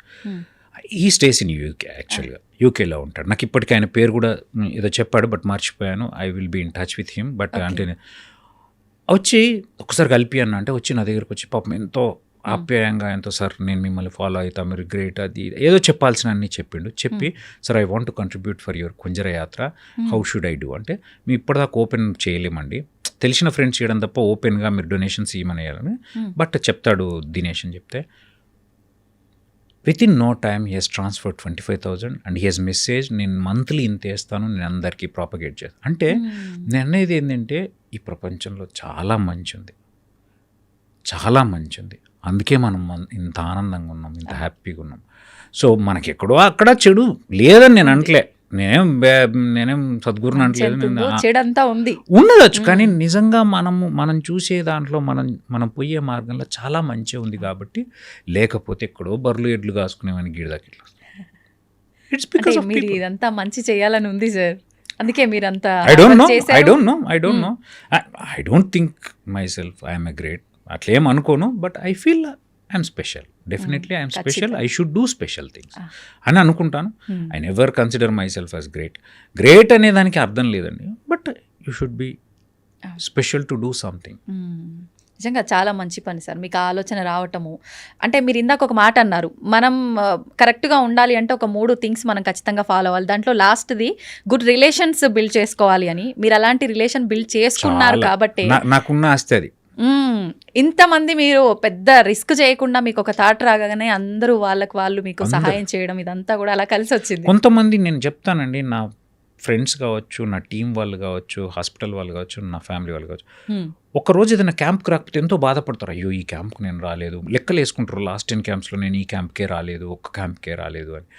అంటే I feel blessed for it. నేను ఎంత అండి పోతాను, కన్సల్టేషన్ చూస్తాను, మహా అంటే అందరితో మాట్లాడతాను, సబ్జెక్ట్ చెప్తాను, కానీ మిగతా అంతా వాళ్ళే చేయాలండి. టేబుల్ చైర్ల అరేంజ్మెంట్ నుంచి వెళ్ళి వాటిని అన్ప్యాక్ నుంచి ప్యాక్ చేసేంత వరకు ఎవ్రీథింగ్ దే షుడ్ డూ. మీరెంత మీరు అనుకుంటున్నారు సార్, మీరు లేకపోతే అక్కడ అసలు వాళ్ళు రారు. ఏమో ఇది వాస్తవం. నేను ఉల్టా అనుకుంటా, వాళ్ళ వల్ల నేను అనుకుంటా. సరే what ever but this is ఇంకొకటి అండి, దీనివల్ల చాలా పాజిటివిజం పర్పెచువేట్ అవుతుంటుంది. నేను బాగా అబ్జర్వ్ చేస్తున్నాను కదా, పోయినప్పుడు వాళ్ళకి ట్రూత్ అర్థమవుతుంది. వీళ్ళు ₹1 తీసుకున్న గిన్ని టెస్టులు చేస్తున్నారు అని తెలుసు. మెజారిటీ చంక్ వీళ్ళ మనీ పాకెట్ నుంచి పెడుతున్నారు అని. సో డెఫినెట్గా ఎందరో మందిలో ఆలోచన విధానంలో కూడా మార్పు వస్తుందండి. మీరు నమ్మరు, నేను ఒక వీడియో ఉంది, అంటే మొన్న నా క్లోజ్ ఫ్రెండ్, వాడు పేరు చెప్పను, వాళ్ళది ప్రాపర్ బోరిగాము, వాడు one of the rich guy in Nirmal. వాడు చైర్లు మోస్తున్నాడు అండి. Night I have a video, చైర్లు మోస్తున్నాడు. ఎందుకు మోయాలి? ఎందుకు మోయాలి? వాడు 10 మందిని పెట్టి మోయించగలుగుతాడు. అవును చెప్తున్నా. అంటే నా ఫ్రెండ్స్ చాలా మంది ఉన్నారు, వాళ్ళు రోజు పని చేస్తారు చేయని. వాడు పేరు కూడా చెప్తున్నాను, రాజు అని. ఇప్పుడు పాపం మరి రోజు వానికి ఏదో సిమెంట్ డీలరింగ్ అది ఉంది, బట్ వానికి చీరలు మోయాల్సిన కర్మే పట్లే, బట్ మోస్తున్నాడు. I felt okay, I'm not only screening the cancer, I'm not only creating awareness in health, I'm creating lot of positivism అనే ఒక హోప్ వచ్చింది నాకు. సూపర్ సార్, నిజంగా మంచి ఆలోచన. దాన్ని అమలు చేసే విధానం కూడా అంతే పాజిటివ్గా ఉంది. ఎప్పుడన్నా క్యాంప్కి రండి, చాలా బాగుంటుంది. తప్పకుండా సార్, ట్రై చేస్తాను. ఇట్ ఈస్ లైక్ వన్ ఖచ్చితంగా ఆన్ సైట్ మిగతా టీవీలో ఉన్న చాలా మంది యాంకర్స్ నాకు పేర్లు చెప్పడం బాగా, ఎందుకంటే వాళ్ళంతా ఆన్ సైట్ చేద్దామని అన్నారు. తప్పకుండా మీ అందరితో ఒకసారి చూసి, ఎందుకంటే మీ రోల్ చాలా ఎక్కువ అండి. జస్ట్ ఏదో నేను ఇప్పుడు మీతో మాట్లాడుతున్నాం కాబట్టి మిమ్మల్ని బోస్ట్ చేయట్లేదు. ఉమ్. మేము ఎంత చెప్పినా మీరు దేన్నైనా పైకి తీసుకుపోగలుగుతారు, ఎట్ టైమ్స్ దేన్నైనా కూల్చగలుగుతారు. అంటే I mean if you feel no no no not like that. అంటే నిజం కదా, ఇప్పుడు నిజంగా చెడ్డదని చెడుని చూపించగలుగుతారు కదా. అవును. సో కాబట్టి మీరు ఇట్లాంటి వాటిని ప్రాపగేట్ చేస్తే, మీలాంటి వాళ్ళ సహకారం ఉంటే జనాల్లోకి చాలా ఫాస్ట్గా వెళ్తుంది. హెల్త్ అవేర్నెస్ బేసికల్గా ఉమ్, ఉమ్. జనాల్లోకి విమలాకరం తీసుకుపోమంటే కుంజరాన్ని తీసుకెళ్తే, ఆ హెల్త్ అవేర్నెస్ని తీసుకెళ్తే కుంజర కాకపోతే ఇంకోళ్ళు చేస్తారు, ఏదో ఒకటి ఏదో రకంగా ఆ పాజిటివ్ స్ప్రెడ్ అనేది ఉండాలి. అవును, నిజంగా సార్ సూపర్ ఐడియా నిజంగా మీది. వెళ్ళే విధానం అంతా కూడా చాలా పాజిటివ్గా ఉంది. ఇంకా ఫ్యూచర్లో మీకు అందరి ద్వారా మంచి సపోర్ట్ రావాలని, దీని ద్వారా అందరూ కూడా మంచి ట్రీట్మెంట్ తీసుకోవాలని తీసుకుంటారు. ఆశిస్తున్నాను నేను కూడా. థ్యాంక్ యూ సార్, నిజంగా ఇంత మంచి కాన్సెప్ట్ మీరు తీసుకున్నందుకు నాకు నేను థ్యాంక్ యూ చెప్పడం అనేది తక్కువే. చాలా మంది అంటే చూస్తుంటాం కదా, ఇలాంటివి ఎంత డాక్టర్ అయినా ఎంత ఆస్తి ఉన్నా కూడా చెయ్యాలని ఒక తపన వచ్చినా కూడా ముందుకు తీసుకెళ్లడం అనేది అసలు నిజంగా చాలా మంచి ఇక్కడ చెప్పాలి. ఒక పాయింట్ చెప్తా, మీరు అన్నారు కాబట్టి ఆస్తి ఉండాలి. ఉమ్, ఇవ్వడానికి ఉండాల్సిన అవసరం లేదు. ప్లీజ్ నోట్ దిస్, ఇవ్వడానికి ఇవ్వాలనే గుణం ఉండాలి. అవును.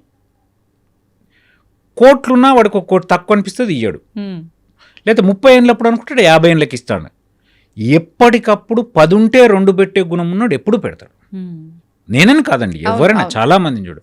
సో పెట్టడానికి, ఇవ్వడానికి, చెయ్యడానికి ఉమ్, ఉండాల్సిన అవసరం లేదు. ఉమ్, చెయ్యాలనే గుణం ఉంటే చాలు. ఎంతో కొంత నీకైనంత, చేతనైనంత, ఉమ్, అవును. అది ఎంతన్నా కావచ్చు, అవును. అర్థమవుతుంది. ఎంతో కొంత నీకు చేతనైనంత. ఉమ్, సో కాబట్టి ఏం లేకపోతే వచ్చి నిజంగా అన్నట్టు ఆ చేరే మోస్తాం. నాకు చేతనే నేను చేరే మోయగలితే చేరే మోస్తాను. లేకపోతే ఏదో డేటా ఎంట్రీ చేస్తా. నా చిన్న కూతురు ఉంటుంది, she 6th class, she enters vitals. ఆమెకేమొచ్చు వైటల్స్ ఎంటర్ చేస్తుంటుంది. పల్స్, బీపీ, పేషెంట్ రాగానే హైట్, వెయిట్ ఎంటర్ చేస్తుంటుంది. ఉమ్, 6th క్లాస్ అమ్మాయి. Okay, okay. But she is happy, she feel so proud, she feel so happy to do. Um, చేతండి, మనం ఏం అందరం అన్ని చేయాలని ఏం లేదండి, అవును, అవును. తనకైనంత. అంటే ఇప్పుడు ఇవాళ రేపు ఎలా ఉన్నారంటే, కొంచెం ఒక ఇమేజ్ వచ్చింది అనగానే యాటిట్యూడ్ పెరిగిపోతుంది. ఆటోమేటిక్గా ఒక గుణం మీరు అన్నారు కదా, అన్ని రకాలుగా దాన్ని కోల్పోతారు, తెలియకుండానే కోల్పోతారు. కానీ అది మీ దగ్గర ఎక్కడా కనిపించట్లేదు. సూపర్ సార్, అదే మీ ద్వారా మీ పిల్లలకు కూడా వచ్చింది. అంటే కింద నుంచి వచ్చినామండి మేము. కింద బర్రెలు, నేను ఎంబీబీఎస్ సీట్ వచ్చినప్పుడు కూడా బర్రెలు గాయనికి పోయేటోని. బర్రెలు గాయనికి వ్యవసాయం పనులు చేసేటోని. నాకు మాది కంప్లీట్ వ్యవసాయ కుటుంబం. ఓకే. I did everything. పాలమ్మిన అంటే అట్లని కాదు, అన్ని వ్యవసాయ పనులు చేసినాను. అన్నీ అంటే మేము పాల వ్యాపారం చేసేవాళ్ళము, పాలు అమ్మడానికి వెళ్ళేటోని, కూరగాయలు అమ్మేవాళ్ళము. నేను I was a newspaper boy, Andhra Jyothi newspaper వేసేవాడిని.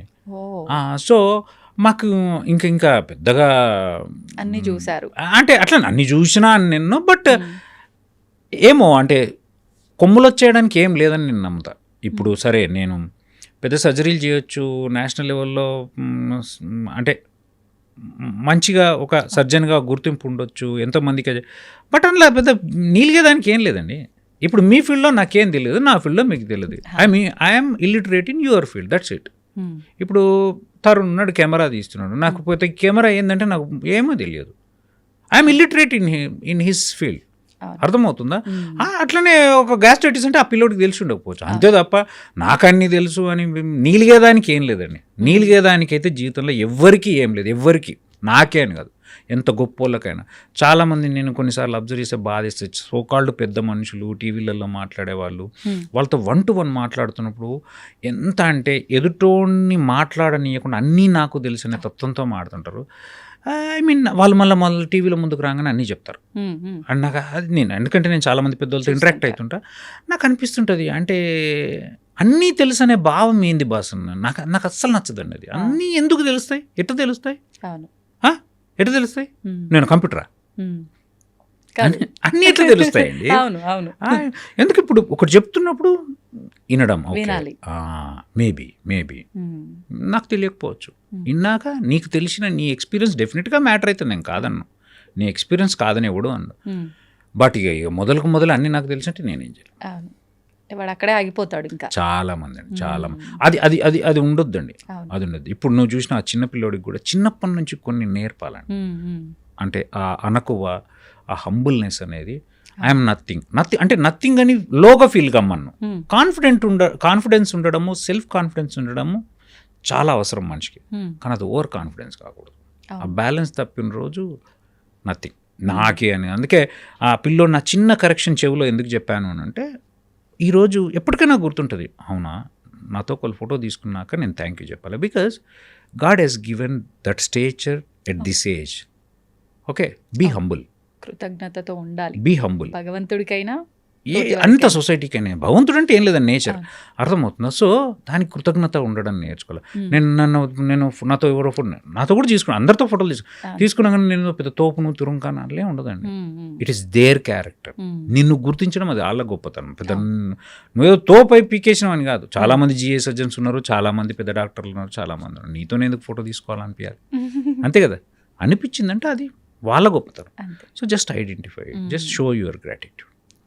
అందుకే ఆ పిల్లోడికి చెప్పాను. సార్, మీ ఫాదర్ మదర్ ఎక్కడ ఉంటారు? విలేజ్లోనేనా మీతో పాట? అంటే అమ్మ వాళ్ళు వచ్చిపోతుంటారు. నాన్న రీసెంట్గా చనిపోయారు, ఆల్మోస్ట్ 1.5 years అయింది. 70 years ఉండే, కొంచెం కొద్దిగా హెల్త్ ప్రాబ్లంతో తను చనిపోయారు.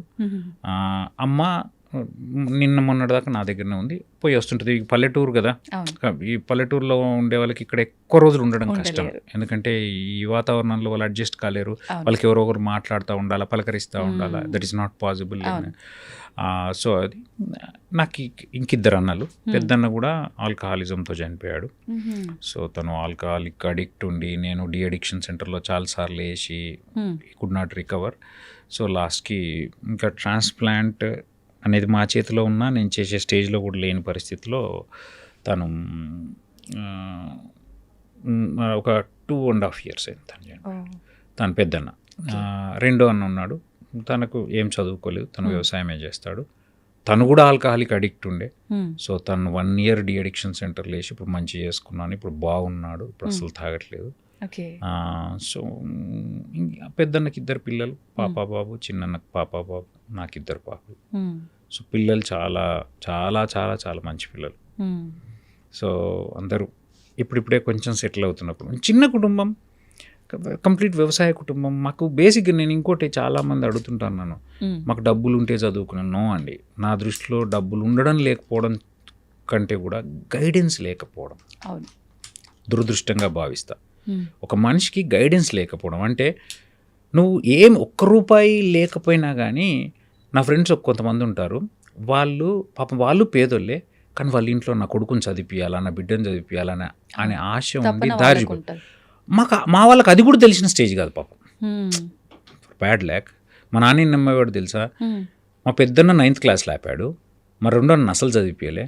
నన్ను కూడా ఏంది ఆయన ఉద్దేశం 10th ఆపాలని. ఎందుకంటే మా నాన్న దృష్టిలో మనకెందుకురా చదువు, ఓన్లీ బోర్డు చదవడం, బోర్డు చదవడం వస్తే చాలు ఆయన ఉద్దేశం. ఏదో లెక్కలు రాసుకోవడానికి వస్తే చాలు ఆయన ఉద్దేశం.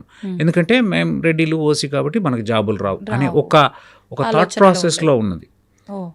బట్ నేను స్ట్రాంగ్గా నమ్మేది అంటే ఆ గైడెన్స్ ఉండాలి. అండ్ ఒక్కళ్ళు బాగుపడితే కుటుంబం నుంచి ఆ కంప్లీట్ ఫ్యామిలీ అప్లిఫ్ట్ అవుతుంది. ఇప్పుడు ఫాదర్ ఆలోచన అలా ఉంది, మరి మీరు ఇలా చదవటానికి, ఈ స్టేజ్కి రావడానికి కారణం ఏమో అండి. నాకు చిన్నప్పటి నుంచి నేను అన్ని పనులు చేస్తూనే ఇంట్లో అన్నీ చేసుకుంటూ, మా నాన్న ఒక స్టేజ్లో, అంటే I'm not blaming any one, ఎప్పుడన్నా బుక్ పట్టి చదివితే కూడా వీడు పని తప్పించుకోవడానికి పుస్తకం పట్టుకుంటున్నాను, తిట్టేవాడు, కొట్టేవాడు. That's okay. అట్లాంటి పరిస్థితుల్లో కూడా మరి ఏం సరస్వతి కటాక్షం ఏంటో నాకు చదువుకోవాలనేది ఉండేది. చిన్నప్పటి నుంచి పెద్దగా నేను ఏం చదవకపోతున్నాను, క్లాస్ ఫస్ట్ వచ్చేవాడిని, అందరు ఎంకరేజ్ చేసి తోపు అనడం, ఏదో తెలియంది నాలో ఏదో ఉందేనో కొంచెం భావన. సో మెల్లగా కన్విన్స్ చేసి ఇంటర్మీడియట్ చేయగలిగినాను. సో ఏదో స్కూల్ టీచర్ అన్న కానాను ఒక ఆశ. సో అట్లా మెల్లగా నాకు తెలియకుండా నేనే వేసుకున్న దారి అండి. నాకు ఎవరు గిది చేస్తే గిది అవుతుందని చెప్పలేదు. ఎంసెట్ అనేది ఒకటి ఉంటుందని తెలుసుకున్నాను ఒక స్కూల్ టీచర్ ద్వారా. దెన్ ఆ ఎంసెట్ రాస్తే ఇట్లా ఉంటాయట అని తెలుసుకున్నాను. సో ఫస్ట్ టైం 1159 ర్యాంక్ వచ్చినప్పుడు ప్రైవేట్ కాలేజీలో వచ్చింది ఎంబీబీఎస్. అప్పుడు మమతా ఉండేది 1159.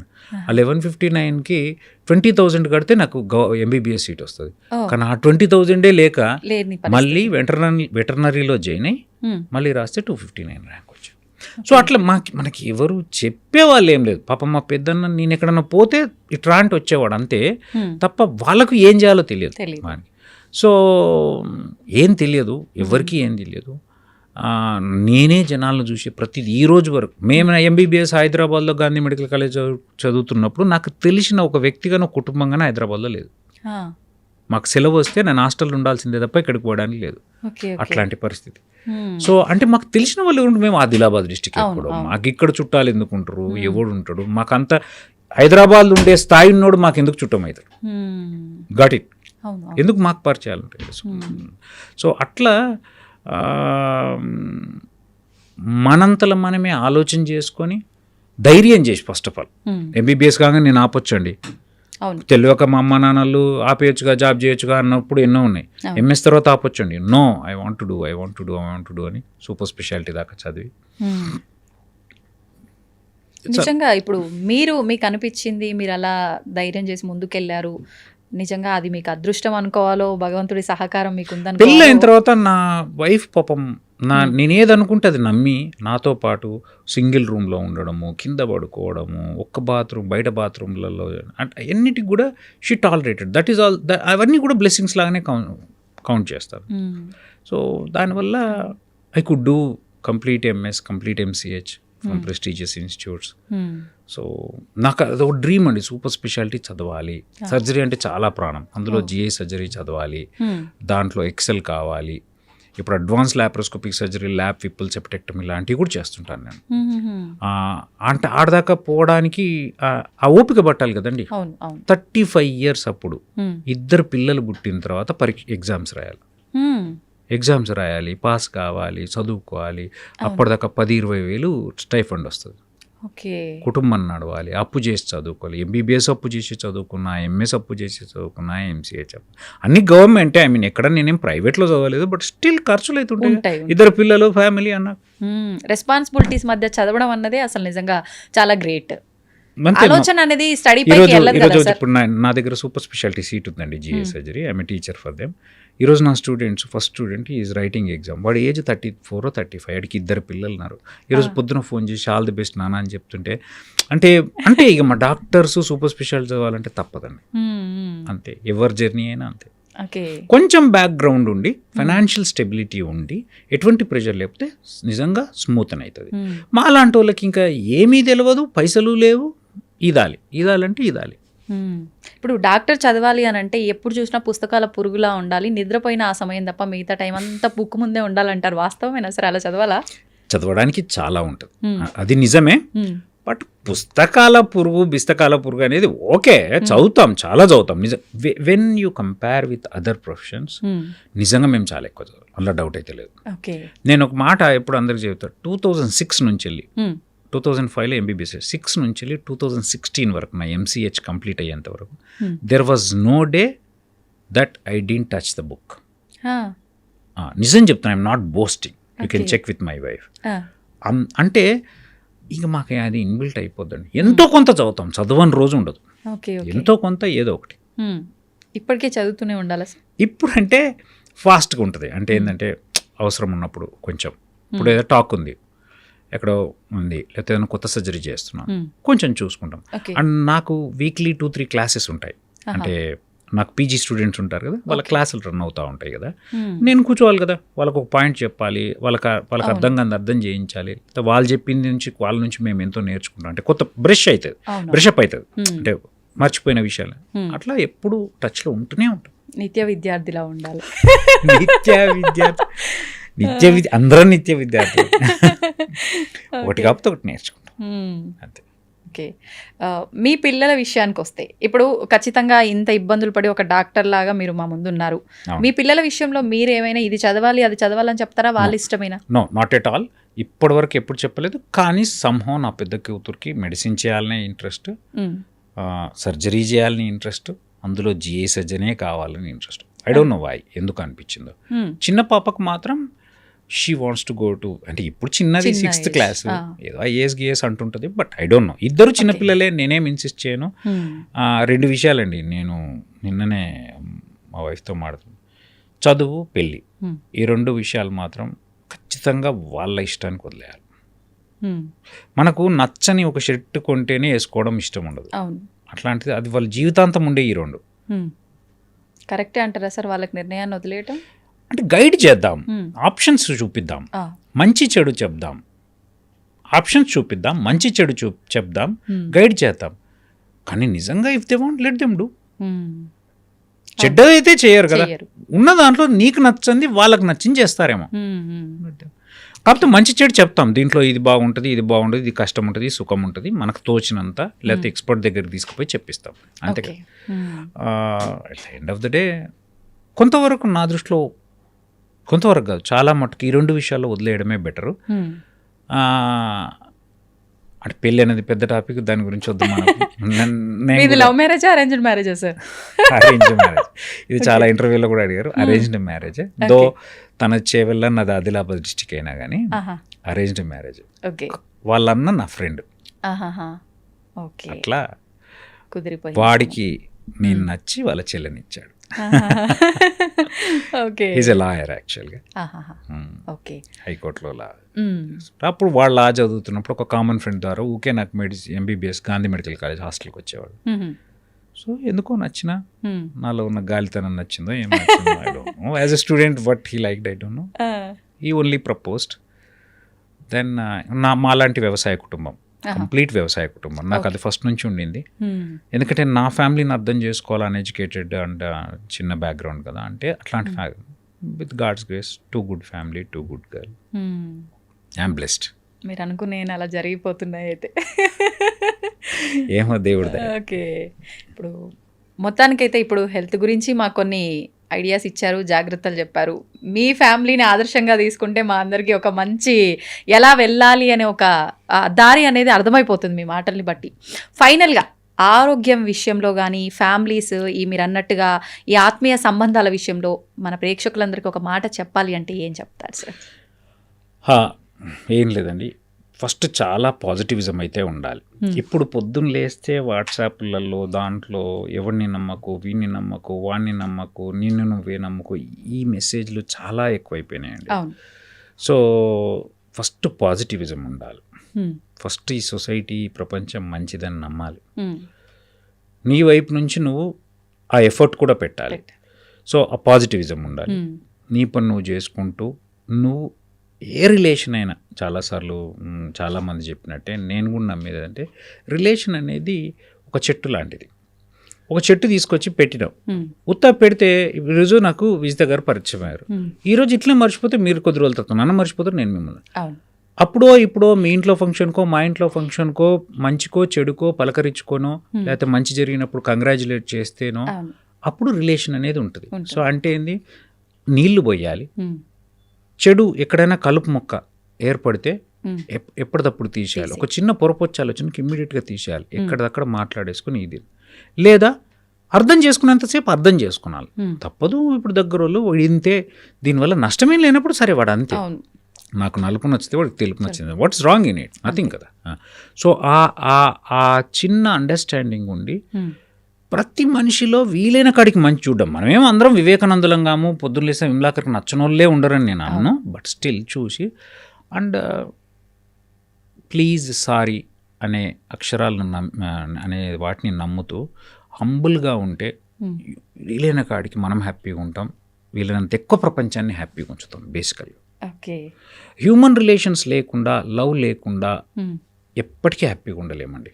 నేనైతే నన్ను ఎవరిని అడిగితే ఏంది అసలు నీకు పెద్ద ఆస్తి అంటే, నాకైతే హ్యూమన్ రిలేషన్స్, నా చుట్టూ ఉండే ప్రపంచమే. అది ఫ్రెండ్స్ కావచ్చు, టీమ్ కావచ్చు, ఫ్యామిలీ కావచ్చు, ఎవరైనా కావచ్చు, నా హాస్పిటల్ కావచ్చు, ఎవరైనా కావచ్చు. గుడ్ హ్యూమన్ రిలేషన్స్ ఉంటే అదానికి పాజిటివిజం ఉండాలి, ఖచ్చితంగా ఉండాలి. పొద్దుగూకులు వాడే నాకు చేయాలా, లేదా వాడే నన్ను మెత్తుకోవాలా, రోజు నన్ను మొయ్యాలి అంటే కాదు. అన్కండిషనల్గా, కంపారిజన్ లేకుండా, ఎక్స్పెక్టేషన్ లేకుండా, నేను మీకు ఇవ్వాలనుకోవాలా, మీరు నాకు ఇవ్వాలి, అట్లాంటి రిలేషన్స్ని పెంచుకోవాలి. ఇక ఈ దారిలో కొన్నిసార్లు మనకు అస్సలే సూట్ కాని పర్సనాలిటీ వచ్చింది, గివ్ టైం, ఎక్స్ప్లెయిన్ అండ్ అర్థం చేసుకో. కుదరలేదు, దూరం ఉండు, నువ్వు దూరం, అంతేగాని హేట్రెడ్ పోయి. అండ్ బ్యాలెన్స్డ్ లైఫ్, అన్నిటికీ మించి బ్యాలెన్స్డ్ లైఫ్. నేను చాలామంది ఎస్పెషల్లీ జిఐ సర్జన్స్ని చూస్తాను, సర్జన్స్ని అంటే డాక్టర్లే అట్లా చాలా మట్టుకు I'm sorry to say negativism అని కదా, వెరీ కాంపిటేటివ్ మెంటాలిటీ అండి. వాళ్ళకు ఎంబీబీఎస్ ఎంఎస్ ఎంసీహెచ్ అయిపోయి 15-20 ఏళ్ళ ప్రాక్టీస్ ఉండి కూడా స్టిల్ అమ్మో వానికి నాకంటే మంచి సర్జరీ అవ్వచ్చు, లేకపోతే వాడు నాకంటే ఎక్కువ నంబర్ చేస్తున్నాడు, లేకపోతే ఇంకా ఎంత కాంపిటేటివ్ స్పిరిట్, వాడు ఆ తప్పు చేశాడు, వీడి ఈ తప్పు. అసలు ఎందుకురా నాయన, నీ పని నువ్వు చేసుకో. ఎత్తి చూపిస్తారు ఎదుటి వాళ్ళ తప్పు. అంటే ఎందుకంటే నువ్వు నీ పని నువ్వు చేసుకో, be happy with whatever you are. And ఆ మిగతా టైంని నీ పర్సనాలిటీకి డెవలప్, అంటే నీ పర్సనల్ లైఫ్, ఒక బుక్ చదువు, ఒక బుక్ రాయి, ఒక పాట పాడు, ఒక ఆట ఆడు, ఒక డాన్స్ చెయ్యు, ఒక ఇంకో ఫ్రెండ్ని పోయి కలు, అంత కూర్చో, ఛాయ్ తాగు, తిను, ఇంకోటి చేయు. అవునా కదా? నీ ఫ్యామిలీని చూసుకో, లేకపోతే సొసైటీకి ఏమన్నా చెయ్యు. విమలాకర్ రెడ్డి తప్పు సర్జరీ చేశాడా, ఇంకోటి సర్జరీ, ఎందుకురా నాయన నీకు? అవునా కదా? So they take profession very seriously. It's a part of life అండి. 4 లైఫ్లో it's just part, but still they consider that as a life. ఇంకంతే, అదే ర్యాట్ రేస్లో ఉంటారు. సో అది లేకుండా పర్సనల్ లైఫ్కి, ఫ్యామిలీ లైఫ్కి, ప్రొఫెషనల్ లైఫ్కి, సోషల్ లైఫ్కి.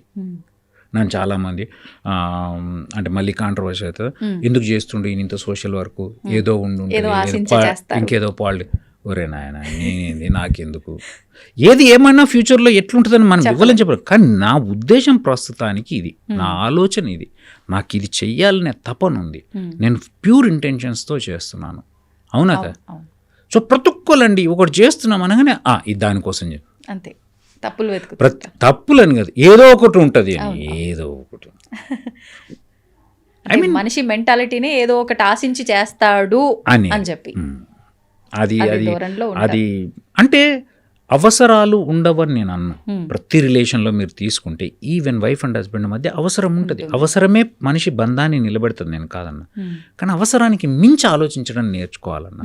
ఒక జాబ్ ఉంది, జాబ్ వల్ల జీతం రాదంటలే, నేను చేసే పని వల్ల నాకు పైసలు వస్తలేవు అంటలేదు, కానీ అంతకు మించి దాన్ని గౌరవించడం, ప్రేమించడం, ఎంజాయ్ చేయడం నేర్చుకోవాలంటున్నా. పైసలు ఉంటాయి, that is not the end product, that is a by product. Money is a by product. మనకి ఇప్పుడు ఏదైతే మనం ఏదన్నా ఒక పని చేస్తున్నప్పుడు, నాకు ఇప్పుడు చేస్తున్న కుంజర వల్ల ఒక ఆత్మసంతృప్తి, లేకపోతే నాకు ఒక మనిషితో ఉన్న రిలేషన్ వల్ల ఆత్మసంతృప్తి, దానివల్ల బై ప్రోడక్ట్ అది డబ్బు కావచ్చు, లేకపోతే ఇంకోటి కావచ్చు, రావచ్చు, కాదని నేను అనలేదు. So it's not end product. ఇలా ఉండాలంటే నిజంగా చాలా కష్టమైన పని ఇప్పుడున్న సిచ్యువేషన్లో. స్వార్థంతో నిండిపోయిన ఈ సమాజంలో ఏం లేదు, మస్తు మంది మంచి వాళ్ళు ఉన్నారు, తక్కువే సార్, మస్తు మంది ఎక్కడ ఉన్నారు, చాలా చాలా మంచిగా ఉన్నారండి. నేనైతే ఐ స్ట్రాంగ్లీ బిలీవ్, నాకు రేర్గా డిసప్పాయింటింగ్ పర్సన్స్తో ఎన్కౌంటర్ అవుతాను, నిజం చెప్తున్నా, ఐఎమ్ నాట్ లైయింగ్. మరి మేబీ ఏమో నేను చూస్ చేసుకునే వాళ్ళు అట్లుంటారా, నా లైన్లోకి అట్లా వచ్చే వాళ్ళు ఉంటారా, నా తవ్వులోకి వచ్చే వాళ్ళు అట్లుంటారా, కానీ నా లైఫ్లో నేను వీడేంట్రా అనేవాడు. మేబీ నేను ఒక్కసారి అనిపిస్తే రెండోసారి అటు దగ్గర కోనేమో, నాకు తెలియదు, అంటే ఐ డోంట్ నో, బట్ నాకైతే 99.9% I'm with extremely great and good human beings. Okay sir, డాక్టర్లు, హాస్పిటల్స్ అనగానే చాలా మందిలో కొన్ని అపోహలు ఉంటాయి. నిజంగా ఆ అపోహల నిజాలా మీ మాటల్లో తెలుసుకోవాలనుకుంటున్నా. ఏంటి అంటే, ఇప్పుడు ఒక పేషెంట్ ఎంత సీరియస్ కండిషన్లో ఉన్నా పేషెంట్ని హాస్పిటల్ తీసుకొస్తే వెంటనే ట్రీట్మెంట్ స్టార్ట్ చేయకుండా ముందు ఏదైతే వాళ్ళ ఫార్మాలిటీసు అవన్నీ ఉంటాయో అవన్నీ చేసిన తర్వాతనే పేషెంట్ని టచ్ చేస్తారు అని చెప్పి, ఇది నిజమా? సో ఇందులో రెండు ఉన్నాయమ్మా. ఒకటేంటి ఎమర్జెన్సీ, ఎలెక్టివ్. ఎమర్జెన్సీలో వచ్చేవాళ్ళు, అంటే ఎమర్జెన్సీ ఈజ్ ఎమర్జెన్సీ, అది ట్రామా, యాక్సిడెంట్ కావచ్చు, లేకపోతే ఒక హార్ట్ అటాక్ కావచ్చు, లేకపోతే పేగుకు రంధ్రం పడ్డ సర్జరీ, ఎమర్జెన్సీ సర్జరీ కావచ్చు. సో ఆ పేషెంట్ ఎమర్జెన్సీలో వచ్చినప్పుడు నిజంగా అది ఎమర్జెన్సీ అనుకుంటే ఎమర్జెన్సీ ప్రొసీజర్ చేయాల్సి ఉంటే అది ఎక్స్ప్లెయిన్ చేస్తారు. కానీ మీరు ఒక్కటి గమనిస్తే బయటికి వచ్చి డాక్టర్ దేవుడు అనేవాళ్ళు ఉన్నారు, డాక్టర్ దయ్యం అనేవాళ్ళు ఉన్నారు, డౌట్ లేదు. అయితే మంచిగా అయితే, మా ఉద్దేశం ఏంటంటే మంచిగా అయితే దేవుడు అంటారు, మంచిగా కాకపోతే దయ్యం అంటారు. ఎవరైనా కానీ ఎంతైనా బాగా అందరికీ. ఇప్పుడు మేము చేస్తున్నప్పుడు మా ఇంట్లో వాళ్ళకి ఏం చేస్తామో అదే అందరికీ చేస్తామండి. 99% ఆఫ్ ద డాక్టర్స్ అట్లే ఉంటారు. డాక్టర్లో చెడ్డవాళ్ళు లేరు అని నేను అనట్లేదు, డబ్బుల కోసం చేసేవాళ్ళు లేరు అని నేను అనట్లేదు, అందరూ వివేకానందులని కూడా నేను అనట్లేదు, అందరూ పర్ఫెక్ట్గా చేస్తారని కూడా నేను అనట్లేదు. బట్ మెజారిటీ వాళ్ళు 16.5 సంవత్సరాలు చదివి వాళ్ళ మనస వాచ కర్మన పేషెంట్కు బాగా చేయాలనే ఉద్దేశంతో ఉండేవాళ్ళే ఉంటారు. సో దాన్ని ఎక్స్ప్లెయిన్ చేయడం అనేది ప్రాసెస్. ఎందుకు చెప్తున్నా అంటే ఇప్పుడు అంతా లిటిగెంట్ అయిపోయారు. పేషెంటు ఒక్కసారి ఆయనకు రిజల్ట్ అనుకున్నది రాకపోతే దొంగ అని నమ్మడం స్టార్ట్ చేసిండంటే కోర్టులు కేసులు హంగామా లీగల్ ఇష్యూస్ అవన్నీ. సో అందుకని ప్రాసెస్ అనేది మస్ట్. ప్రాసెస్లో 2 ఉన్నాయి. ఒకటి లీగల్ ప్రాసెస్, 3 ఉన్నాయి. Legal admission process, legal process and third is financial. కాదండి ఇప్పుడు ఒక కార్పొరేట్ హాస్పిటల్కి వచ్చినప్పుడు వాళ్ళు 14 అంతస్తుల బిల్డింగ్ కట్టి అద్దాలు పెట్టి 100 మంది స్టాఫ్ను పెట్టి వాళ్ళు ఏసీలు పెట్టి వాళ్ళు చేస్తున్నప్పుడు మనం దాని దగ్గరికి పోయినప్పుడు ఖచ్చితంగా వాళ్ళ ఖర్చుకు సరిపడా వాళ్ళ రూల్స్ వాళ్ళ రెగ్యులేషన్స్ వాళ్ళకు ఉంటాయి. మనం అది హానర్ చేయాలి. ఎందుకంటే కానీ దోచేసేటట్టుగా ఉంటాయి అంటుంటారు కదా సార్. ఈ పదం ఎందుకు వచ్చింది దోచేసేటట్టుగా అంటే నేను ఒక మాట చెప్తానండి. ఒక వెడ్డింగ్ ప్లానర్ ఉన్నాడు, సారీ ఒకళ్ళ పేరు తీసుకున్నాను. ₹1,00,000 చేసేవాళ్ళు ఉన్నారు, కోట్లల్లో చేసేవాళ్ళు ఉన్నారు. మరి పెళ్ళికి ఒక్క పూట పొద్దున్నుంచి సాయంత్రం వాడిపోయే పూలకి 4 ఫోటోలకు అయిపోయేదానికి కోటికి పెట్టినప్పుడు దాన్ని దోచేయడం అని ఎందుకంటలేదు చెప్పండి. అదే పెళ్ళి, ఇది పెళ్ళి, అది పెళ్ళి. లక్షలో అయిపోయింది, కోట్లల్లో అవుతుంది. అంటే బేసిక్గా మన వాళ్ళ మైండ్ సెట్ ఏంటంటే హెల్త్ మీద ఆరోగ్యం మీద పెట్టే ప్రతి పైసా దండగా నమ్ముతారు. కాబట్టి వాళ్ళకి పెడుతున్న ప్రతి దానికి దోచేయడం అనే ఫీలింగ్ వస్తుంది. ఇంకో మాట చెప్తా, నిజంగా కొంత దోపిడీ జరగట్లేదా? జరుగుతుంది. అది ఎంత పర్సెంట్ జరుగుతుంది, ఎవరి వల్ల జరుగుతుంది, ఎక్కడ జరుగుతుంది అనేది నిజంగా ప్రొఫెషనల్స్కు మాకు క్లారిటీ లేదు, సొసైటీకి లేదు. ఎందుకంటే ఇప్పుడు ఒక భూమి ఉందండి, అప్పటి వరకు ₹1,00,000 గజం ఉన్నదాన్ని సడన్గా 2 రోజుల్లో 4 లక్షలు చేస్తే ఎందుకు చేసినామని ఎవ్వడు అడగట్లేదు. అది దోచేయడం అని ఎవ్వడు అనట్లేదు. ఒక చోట బిల్డింగ్, ఒక ఏరియాలో ఒక ఫ్లాటు 3.5 కోట్లకు వస్తే అరే పక్కకు ₹1,00,000 ఫ్లాట్ ఉంటే లేకపోతే 10 లక్షలకు ఫ్లాట్ ఉంటే 4 కోట్లు అయిందని ఎవ్వరు అడగట్లేదు. దాన్ని దోచేయడం అనట్లేదు. అర్థమవుతుందా? దానికి ఇది ప్లేస్ వల్ల వచ్చింది, లేదా కన్స్ట్రక్షన్ కంపెనీ వల్ల వచ్చింది, లేకపోతే మా క్వాలిటీ వల్ల వచ్చింది అంటారు. అవే పాయింట్లు ఇక్కడ కూడా ఉన్నాయి. ఆ ఆర్గనైజేషన్ క్వాలిటీ ఉంది, ఆ ఆర్గనైజేషన్కి సంబంధించిన కన్స్ట్రక్షన్స్ ఉన్నాయి, వాళ్ళ ఇన్వెస్ట్మెంట్ ఉంది, అవన్నీ ఉన్నాయి. సో ఇవన్నీ ఉండంగా కూడా ఇంకో మాట ఏం చెప్తున్నాను అంటే ఎంతున్నా నిజంగా కొంత వ్యాపార దృక్పథం లేదని నేను అనట్లేదండి. బట్ మానవతా దృక్పథం కూడా చాలా ఎక్కువ ఓన్లీ హాస్పిటల్ని ఉంటుంది. దాన్ని జనాలు గుర్తించలేకపోతున్నారు. సో కాబట్టి ఆర్గనైజేషన్స్ కూడా మారుతున్నాయి. ఈ మధ్యలో డాక్టర్లు అనేవాళ్ళు మేము చేయగలిగేది ఏముంటుందండి? మాకు పని కావాలి, ఎన్నో కూడా పని జరుగుతున్నది, అట్లా అని జీతం ఇచ్చే వాళ్ళను అపోజ్ చేయాలి. అండ్ వాళ్ళ కష్టం కూడా మాకు తెలుసు కదా, వాళ్ళు ఎంత కష్టపడతారు. అట్లనే పేషెంట్కు అన్యాయం చేయలేం. కాబట్టి మేము మధ్య మార్గంగా మాకు చేతనైన మటుకు సర్జన్ ఛార్జ్ తగ్గించడమో, ఓపీ క్యాన్సిల్ చేయడమో, టెస్ట్లకు కన్సెషన్ రాయడమో మేము చేయగలిగేది ఎప్పుడూ డాక్టర్ చేస్తూనే ఉంటాడు. సో నేను చెప్పొచ్చేది ఏంటంటే 10% దోపిడి ఉంది, 15% దోపిడి ఉంది, మహా అంటే 20% దోపిడి ఉంది. కానీ అది 100%గా ఎందుకు ప్రొజెక్ట్ చేయబడుతుంది అంటే జనాల మైండ్ సెట్ కూడా దాని మీద పెట్టే ప్రతి పెన్నీ దండగా నమ్ముతున్నారు. ₹1,00,000 పెళ్ళి ₹1,00,00,000 వసూలు చేస్తే అది పాష్ అయిపోయింది, అది లావిష్ అయిపోయింది, అది గ్రాండ్యూర్ అయిపోయింది. ఇక్కడ అంతే గ్రాండ్యూర్ అద్దాలలో పెట్టి నీకు ఐసీయూలో ఒక సిస్టర్ని ఇచ్చి మొత్తం చుట్టూ అద్దాలు కట్టర్లు పెట్టి నీట్గా పెట్టి చేస్తే ₹10 ఎక్కువ తీసుకుంటే అది దోపిడీ అయిపోయింది. అర్థమవుతుందా? సో ఇందులో కొంతవరకు మనం అవగాహన లోపం ఉంది. సెకండ్, కొంతవరకు నిజంగానే వాళ్ళ లాభాలు చూసుకుంటారు. ఎందుకంటే definitely they are claiming it as a business. మీరు లోపలికి ఎంటర్ అవుతున్నప్పుడే అది హాస్పిటల్, కార్పొరేట్ హాస్పిటల్ అని తెలుసు, అది బిజినెస్ అని తెలుసు. అంటే మానవతా దృక్పథం డాక్టర్లకు ఉండదు అనడం చాలా తప్పండి. నీకు ట్రీట్మెంట్ చేస్తున్నప్పుడు నిన్ను నీ కుటుంబం వాళ్ళలాగా కన్సిడర్ చేసి చేయకపోతే మానవతా దృక్పథం లేనట్టు లెక్క. పైసలు తీసుకుంటే మానవతా దృక్పథం అనే పైసలు అనేది వస్తుంది కార్పొరేట్ హాస్పిటల్కి అండి. మీరు వస్తుంది ఒక సెంటర్కి వస్తున్నారు, అవునా కదా? వచ్చినప్పుడు అది వాళ్ళ డిమాండ్స్ ప్రకారం మీకు అవసరాన్ని బట్టి వాళ్ళ దాన్ని బట్టి మీ మధ్య జరిగేది. అందులో మేము పార్టీ, నేను కాదనట్లేదు, డాక్టర్స్ ఉంటారు. But at the end of the day నువ్వు వస్తున్నప్పుడు నీకు తెలుసు ఎక్కడికి వస్తున్నావు అని కదా. 5 స్టార్ హోటల్కి పోయి తింటున్నప్పుడు ఇడ్లీ ₹500 ఉంటుందని మీకు తెలుసు. పోయి మినిమం అన్నం పెట్టడం అనేది, అన్నదానం అనేది చాలా ముఖ్యం కదా. దోచుకుంటున్నావు ₹500 అంటే నేను చాలా తక్కువ రేటు చెప్పిన యాక్చువల్గా 500 రూపాయలు. ఎయిర్పోర్ట్లో ఇడ్లీ ఎంత ఉంటుంది, అవును. చాయ్ ఎంత ఉంటుంది, మరి దోపిడీ అనవు, పోతూనే ఉన్నావు కదా, తింటూనే ఉన్నావు కదా, అది పాష్ అనుకుంటున్నావు, లావిష్ అనుకుంటున్నావు, గ్రాండ్యూర్ అనుకుంటున్నావు. మరి ఇక్కడ ఎందుకు అనుకోరండి? అండ్ ఇంకోటి, నేను ఒక పేషెంట్, ఇప్పుడు మీ ఇంట్లో ఒక వ్యక్తికి నేను ఆపరేషన్ చేసిన, ఆ పేషెంట్ బాగైతే దాని బై ప్రోడక్ట్ ఎవరు ఆలోచించరండి. ఆ పేషెంట్కి సర్జరీ కాకపోతే ప్రాణం పోయేదాన్ని కాపాడితే ఆయన వైఫ్, 2 పిల్లలు, వాళ్ళ గ్రాండ్ చిల్డ్రన్, ఒక సొసైటీ, ఎంతమందికి లాభం జరుగుతుంది. ఆ బై ప్రోడక్ట్ని ఎందుకు ఆలోచించరు? ఆయన 20-30 ఏళ్ళు హాయిగా బతికి అంత లైఫ్ ఇచ్చి ఇంత చేసేదానికి నేను 2 లక్షలే కదా ఖర్చు పెట్టింది.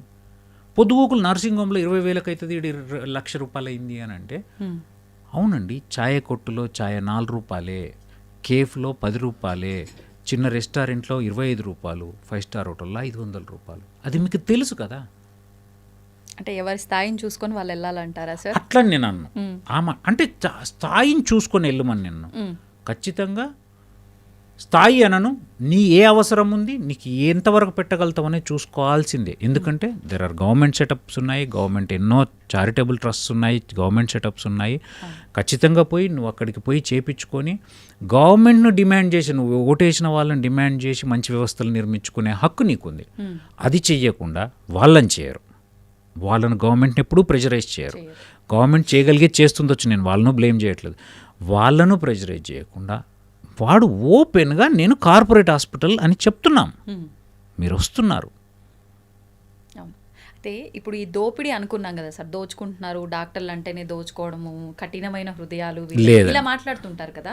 ఇప్పుడు ఈ దోచుకునే విషయం వచ్చేసరికి చాలా క్లారిటీగా చెప్తుంటారు ప్రజలంతా కూడా. ఎక్కడ దోచుకుంటున్నారు అంటే, ఏదైనా చిన్న ఇబ్బంది వచ్చింది, అది ఎందుకు పెద్దది చేసుకోవడం అని చెప్పి ఒక హాస్పిటల్కి వెళ్తాము. ప్రస్తుత రోజుల్లో అయితే గవర్నమెంట్ హాస్పిటల్లో ట్రీట్మెంట్ బాగుంది అని ఒక క్లారిటీ ఉంది, కానీ అందరికీ లేదు, ఇంతకు ముందు అయితే అసలే లేదు. సరే, నాకు ఏదో జబ్బు వచ్చింది, నేను గవర్నమెంట్ హాస్పిటల్కి వెళ్తే బయట పడతానో లేదో, ప్రైవేట్ హాస్పిటల్కి వెళ్తే ట్రీట్మెంట్ బాగుంటుంది, సరే పైసలు పోతే పోయినాయి అని చెప్పి నేను వెళ్తా బాగా కావడం కోసం అని అనుకొని మేము వచ్చినాము. వస్తే టెస్టులు, అవసరం ఉన్న టెస్టు, లేని టెస్టు, ప్రతి ఒక్కటి మా పైన రుద్దుతారు. ఆ టెస్టులు అంటారు, ఇది అయిపోయిన తర్వాత ఈ టెస్ట్ మళ్ళీ రేపు చేయాలంటారు, మళ్ళీ చేయాలంటారు, రిపీటెడ్గా టెస్టులు చేస్తుంటారు. నేను పోయిన ప్రాబ్లం ఇది అయితే దానికి బ్లడ్ టెస్ట్ చేస్తే సరిపోతుంది కదా, దానికి ఏం సంబంధం ఉందని ఈ టెస్ట్ రాశారు. ఇక్కడ దోచుకుంటున్నారు డాక్టర్లు. ఇంకొక విషయం సార్, టెస్ట్ల విషయంలో మా హాస్పిటల్కి సంబంధించిన వాళ్ళు పలానా టెస్ట్ ఏదైతే డయాగ్నోస్టిక్ సెంటర్ ఉందో అక్కడికి వెళ్ళి మాత్రమే చేయించుకోవాలని చెప్పి కొంతమంది డాక్టర్లు రాసిస్తుంటారు. ఇదంతా దోచుకోవటమే కదా అన్న ఒక ఆలోచన, క్లారిటీ ప్రజల్లో ఉంది. దాని గురించి ఏం చెప్తారు? ఓకే, 1 by 1 నేను అడ్రస్ చేస్తాను. ఫస్ట్ ఆఫ్ ఆల్, అవసరం లేని టెస్టులు అనేది చేసేవాళ్ళు లేరని నేను అనను, ఉండుంటారు, దాని పర్సంటేజ్ తక్కువ. అగైన్ ఐఎమ్ రిపీటింగ్, అవసరము మీరు అనుకున్నట్టు ప్రతి దానికి సొల్యూషన్ ఒక బ్లడ్ టెస్టే కాదు. ఏ టెస్ట్ ఏం చేస్తాము అని అంటే, ఫస్ట్ ఒక పేషెంట్ మీరు కడుపు నొప్పితో వచ్చారు, కడుపు నొప్పితో వచ్చినప్పుడు ఒక బ్లడ్ టెస్ట్తో పాటు ఒక స్కానింగ్ రాసిన, అల్ట్రాసౌండ్స్. నాకు తర్వాత దాంట్లో ఏం తెలియకపోతే ఎండోస్కోపీ చేయాలనిపించవచ్చు, లేకపోతే సిటీ స్కాన్ చేయాలనిపించవచ్చు. దాన్ని అవసరాన్ని బట్టే స్టెప్ బై స్టెప్ రాస్తారు.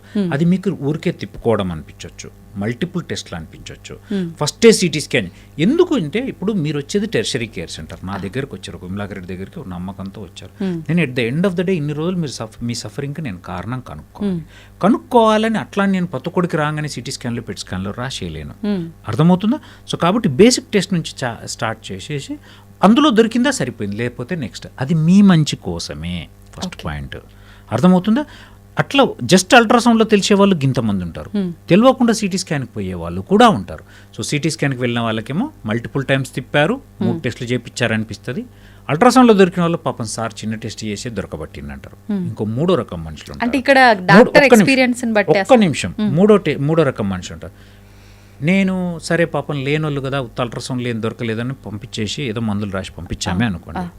రేపు పొద్దున 6 నెలలకు సిటీ స్కాన్లో ఏదో పెద్దది బయటపడితే నిన్నెవడు చేయించద్దు అన్నాడు అని కొట్లాట పెట్టుకునే వాళ్ళు ఉంటారు, కోర్టుకు వెళ్ళే వాళ్ళు ఉంటారు. కాబట్టి డాక్టర్ పరిస్థితి చాలా దారుణంగా కుడితిలో పడ్డ ఎలకలాగా అయిపోయింది. ఎందుకు చెప్పనా, మేము మిమ్మల్ని సాటిస్ఫై అయ్యలేక, మా ఎథికల్ పాయింట్ ఆఫ్ వ్యూలో, మా ఎమోషనల్ పాయింట్ ఆఫ్ వ్యూలో మిమ్మల్ని సాటిస్ఫై చేయలేక, మా సైన్స్ని మేము ఏదైతే నమ్ముకున్న సైన్స్ ఉన్నామో ఆ సైన్స్ ప్రకారం మాకు ఇట్లా మెథడాలజీ అనేది ఉంటుంది.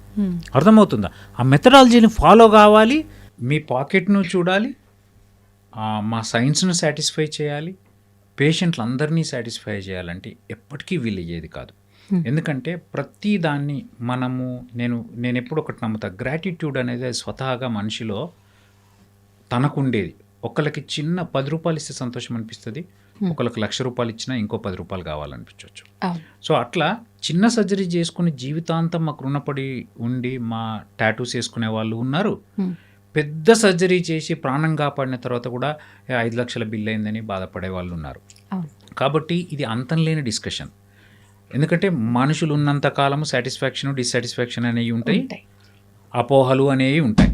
సో ఒకటి నేను బేస్ లైన్ చెప్పదలుచుకున్నది ఏంటి అని అంటే, మా ఫీల్డ్లో చెడ్డ డాక్టర్ లేరు అని నేను అనట్లేదు, కొంత దోపిడీ జరగట్లేదని నేను అనట్లేదు. కానీ మెజారిటీ మంచిగా ఉంది. మంచి డాక్టర్లు ఉన్నారు, మంచి కార్పొరేట్ హాస్పిటళ్ళు ఉన్నాయి. మీకు ఇస్తున్న ఫెసిలిటీస్కి, మీకు ఇస్తున్న సర్వీసెస్కి వాళ్ళు చేయాల్సినంత చేస్తున్నారు. ఖచ్చితంగా అందులో ₹1 లాభం ఉండొచ్చు, ఇది నేను చెప్పబోయేది. కానీ దోపిడీ అని, అనవసరమైన టెస్టులు అని, ఎవడు అనవసరమైన, మేము ఒక తల్లిదండ్రుల నుంచి వచ్చాము, మాకు పిల్లలు ఉంటారు. మీకు ఈరోజు ఒక్క అన్యాయంగా ఒక పని చేసి ఒక టెస్ట్ చేసి మీకు ₹10 దోచుకుంటే మాకు వంట పట్టదు కదండి, మాకు నిద్ర పట్టదు కదా. అట్లా ఎందుకు అనుకుంటారు?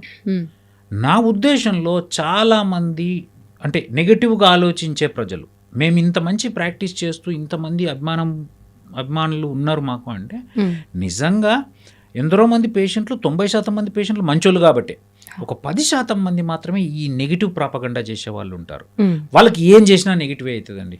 వాళ్ళని సాటిస్ఫై చేయడం కష్టము, చేయాలని ప్రయత్నం కూడా చేయొద్దు. ఇది ఎప్పుడు గురువారెడ్డి గారు కూడా చెప్తుంటాడు. ఎందుకంటే మనము ఏంటంటే, మేము ఇచ్చే కాడికి ఇస్తాను, చేసే కాడికి చేస్తాం, మేము దేవుళ్ళమైతే కాదు కదండి. అండ్ ఇంకొక మాట చెప్తున్నాను, పేషెంట్ చచ్చిపోతే ఫెయిల్ అయినట్టు, పేషెంట్ 4 రోజులు ఎక్కువ ఉంటే ఫెయిల్ అయినట్టు, పేషెంట్ ₹1,00,000 ఎక్కువ కడితే ఫెయిల్ అయినట్టు అంటే ఎవరు ఏం చేయలేరు. అట్లా నిజంగా మేము అన్నీ కాపాడే పరిస్థితే ఉంటే పెద్ద పెద్ద ఉన్నోళ్ళకు చావు రావద్దు, అంతేందుకు మా ఇంటోళ్ళకు చావు రావద్దు కదా. అర్థమవుతుంది? మా ఇంట్లో మా నాన్న చనిపోయాడు, మా అన్న చనిపోయాడు, అన్నీ నా చేతిలో ఉంటే నేనేం చేయగలుగుతాను? నేను ఎందుకు అవుతుంది? సో కాబట్టి మేము చేసేది నిజాయితీగా, నియతిగా చేయగలిగే కాడికే చేస్తాము. మా సైన్స్ని నమ్ముకొని మేము చేయగలిగే కాడికే చేస్తాము. మిగతా అంతా భగవంతుడి దయ. అంతే తప్ప మేము దేవుళ్ళమని, మంచిగానే విమలాకరెడ్డి దేవుడని, లేకపోతే ఇంకోళ్ళ దేవుడని, కాకపోగానే వాడు మోసం చేసిండు, అది చేసిండు, ఇది చేసిండు అంటే ఎంత దారుణం అంటే, కొంతమంది మాటలు వింటుంటే ఎంత, ఇప్పుడు పెద్ద వ్యవస్థ అండి, రోజుకు 40 మంది ఓపీ చూడాలి. ఓపీ చూస్తున్నప్పుడు ఒక సిస్టమ్ ఉంటుంది. నా కింద ఇంకిద్దరు అసిస్టెంట్లు ఉంటారు, వాళ్ళకి 2 అసిస్టెంట్లు ఉంటారు. మీకు రాగానే టైం వేస్ట్ కావద్దని ఒకళ్ళు ఫస్ట్ చూస్తారు, చూసి రాయాల్సిన టెస్ట్ రాస్తారు, నెక్స్ట్ అది అవుతారు, హిస్టరీ తీసుకుంటారు, నెక్స్ట్ నా దగ్గరకు వస్తారు. సో టైం వేస్ట్ కావద్దు, నేను అవసరమైన పని మాత్రమే చేయాలి. ఎందుకంటే నా స్టేచర్కి నేను మీ వ్యాధిని గుర్తుపట్టి కరెక్ట్ ప్లానింగ్ చేయడమే నేను చేయాలి. అంతేగాని నీ మీద భుజం మీద చేతేసి బుజ్జగిచ్చి, అవి మామూలుగా ఎంతో కొంత అమ్మ బాగున్నారా అంటాం, కానీ దానికంటే కూడా బేసిక్గా మీ వ్యాధిని గుర్తించడం నా ధర్మం, దానికి కరెక్ట్ ట్రీట్మెంట్ ఇవ్వడం ధర్మం. అది చూడకుండా అసిస్టెంట్లు చెప్తే విన్నాడు, నా కడుపు మీద చేతేయాల్సిన అవసరం ఉంటే తప్పకుండా వేస్తాను, ఎక్కడికైనా వచ్చేస్తాను, ఎక్కడైనా చూస్తాను, ఎంతైనా ఇంకా 10 క్వశ్చన్లు తను చెప్పిన తర్వాత సాటిస్ఫై కాకపోతే నిజంగా 10 క్వశ్చన్లు అడగాల్సి వస్తాడు. చెప్పిన దాంట్లో క్లారిటీ ఉంది, మిగతా అంత డేటా ఇంతకుముందు అయిన సర్జరీ గురించి ఉంది, అంతా చదివి వినిపించినప్పుడు మేము సాటిస్ఫై అయితే నెక్స్ట్ ఈ టెస్ట్ చేద్దామని అంట. మీకు ఇంకేమైనా డౌట్ ఉంటే అడగచ్చు. అయినా కాకుండా పోయి సార్ నాతో మాట్లాడలేడు, వాళ్ళు ఎవరో చెప్పింది. ప్రాక్టీస్ డాక్టర్లని అసిస్టెంట్లుగా తీసుకుంటారు, వాళ్ళకి ఎంతవరకు తెలుసో వాళ్ళు కరెక్ట్గా గుర్తిస్తారా, ఈయన సీనియర్ డాక్టర్ ప్రాక్టీస్ ఏందండి, వాళ్ళు సూపర్ స్పెషాలిటీ చదివిన వాళ్ళు, MBBS MS చదివిన వాళ్ళు, వాళ్ళు ప్రాపర్ మా దగ్గర ట్రైన్ అయిన వాళ్ళు, అందరూ డిగ్రీలు ఉన్న వాళ్ళు, వాళ్ళు రేపు పొద్దున పోయి మా అంతా అయ్యే డాక్టర్లు. ఇట్స్ ఏ సిస్టమ్ అండి. అన్నీ ఒక్కరే చేసి, ఇప్పుడు మీరు ఒక పని చేస్తుంటే మీ ఇక్కడ యాంకరింగ్, మీరు చైర్ జరుపుకోవడము, గెస్ట్లను తీసుకురావడము, ఇవన్నీ మీ పనులు కావు కదా. సిస్టమ్ అన్నాక ఎవరి పని వాళ్ళు చేస్తారు. నా స్థాయికి మీరు నా దగ్గరకు వచ్చింది, నేను కరెక్ట్ డయాగ్నోస్ చేయాలా, కరెక్ట్ ట్రీట్మెంట్ చేయాలి కదా, అంతే. అంటే జనాల ఎక్స్పెక్టేషన్ చాలా ఎక్కువ అయిపోయిందండి. ఎక్స్పెక్టేషన్ ఎక్కువ, పెట్టే ప్రతి రూపాయిని వేస్ట్ ఖర్చు అనుకుంటారు. అండ్ వాళ్ళని ఇంకొక పాట చెప్పదలుచుకున్నా, ఏ రోజైతే డాక్టర్లకు పేషెంట్కి మధ్య కస్టమర్ అండ్ సర్వీస్ ప్రొవైడర్ అనే రిలేషన్ డెవలప్ అయిందో అది స్పాయిల్ అయిపోయిందండి. సో మేము కూడా కన్జ్యూమర్ కోర్టులోకి వస్తాం, ఆ. అర్థమవుతుందా? సో అంటే కన్జ్యూమర్ కోర్ట్ అంటే అర్థమైంది, I'm a service provider, your a patient, your a customer. So అట్లాంటి రిలేషన్ వచ్చినప్పుడు కోర్టులోనేమో కస్టమర్ సర్వీస్ ప్రొవైడర్ అంటారు, ఈడికి రాగానే నువ్వు దేవుడివి, మానవతా దృక్పథం ఉండాలా, నువ్వు రూపాయి తీసుకోకుండా చేయాలంటే అట్లా ఎట్లయితే మరి అక్కడ ఎందుకు కొట్లాడరు? అక్కడ ఎందుకు కొట్లాడరు? నిజంగా చెప్పండి, 1000 మందికి సర్జరీలు జరిగితే ఎంతమంది ప్రాణాలు పోతారు? ఒకరిద్దరు. రేర్గా. మరి ఇంత 99% ఎందుకు చూడరు? ఎందుకు అసలు డాక్టర్లన్నా, డాక్టర్ వ్యవస్థ అన్నా, అండ్ అంటే వైద్య వ్యవస్థ అన్నా అంత నెగిటివిజం ఉంటే ఎవరేం చేయలేరు. మరి వాళ్ళ వల్ల బతికిన వాళ్ళు ఎందరో మంది ఉన్నారు కదా. మేము కరోనా టైంలో మాకు కరోనా వస్తుందని కూడా మా ఫ్యామిలీని లెక్క చేయకుండా మేము పోయి చేసినప్పుడు మీకు దేవుళ్ళలాగా అనిపించలేదు. అండ్ నేను ఇంకో మాట, ఇదంతా అంటుంది ఒక 5-10% మంది, 90% మంది. నేను I'm very proud of my life. ఎందుకంటే నా ఫోటోలను, నా పేర్లను టాటూలు వేయించుకున్న పేషెంట్లు ఉన్నారు, అండ్ రోజు కొలిసే వాళ్ళు ఉన్నారు, బర్త్డేలకు నా మీద పాటలు రాసి నాకు గిఫ్ట్లు పంపించే వాళ్ళు ఉన్నారు. గ్రాటిట్యూడ్ ఉన్న పేషెంట్లు 90% మంది అండి. నేను నిజం, ఇదంతా ఒక 10% మంది.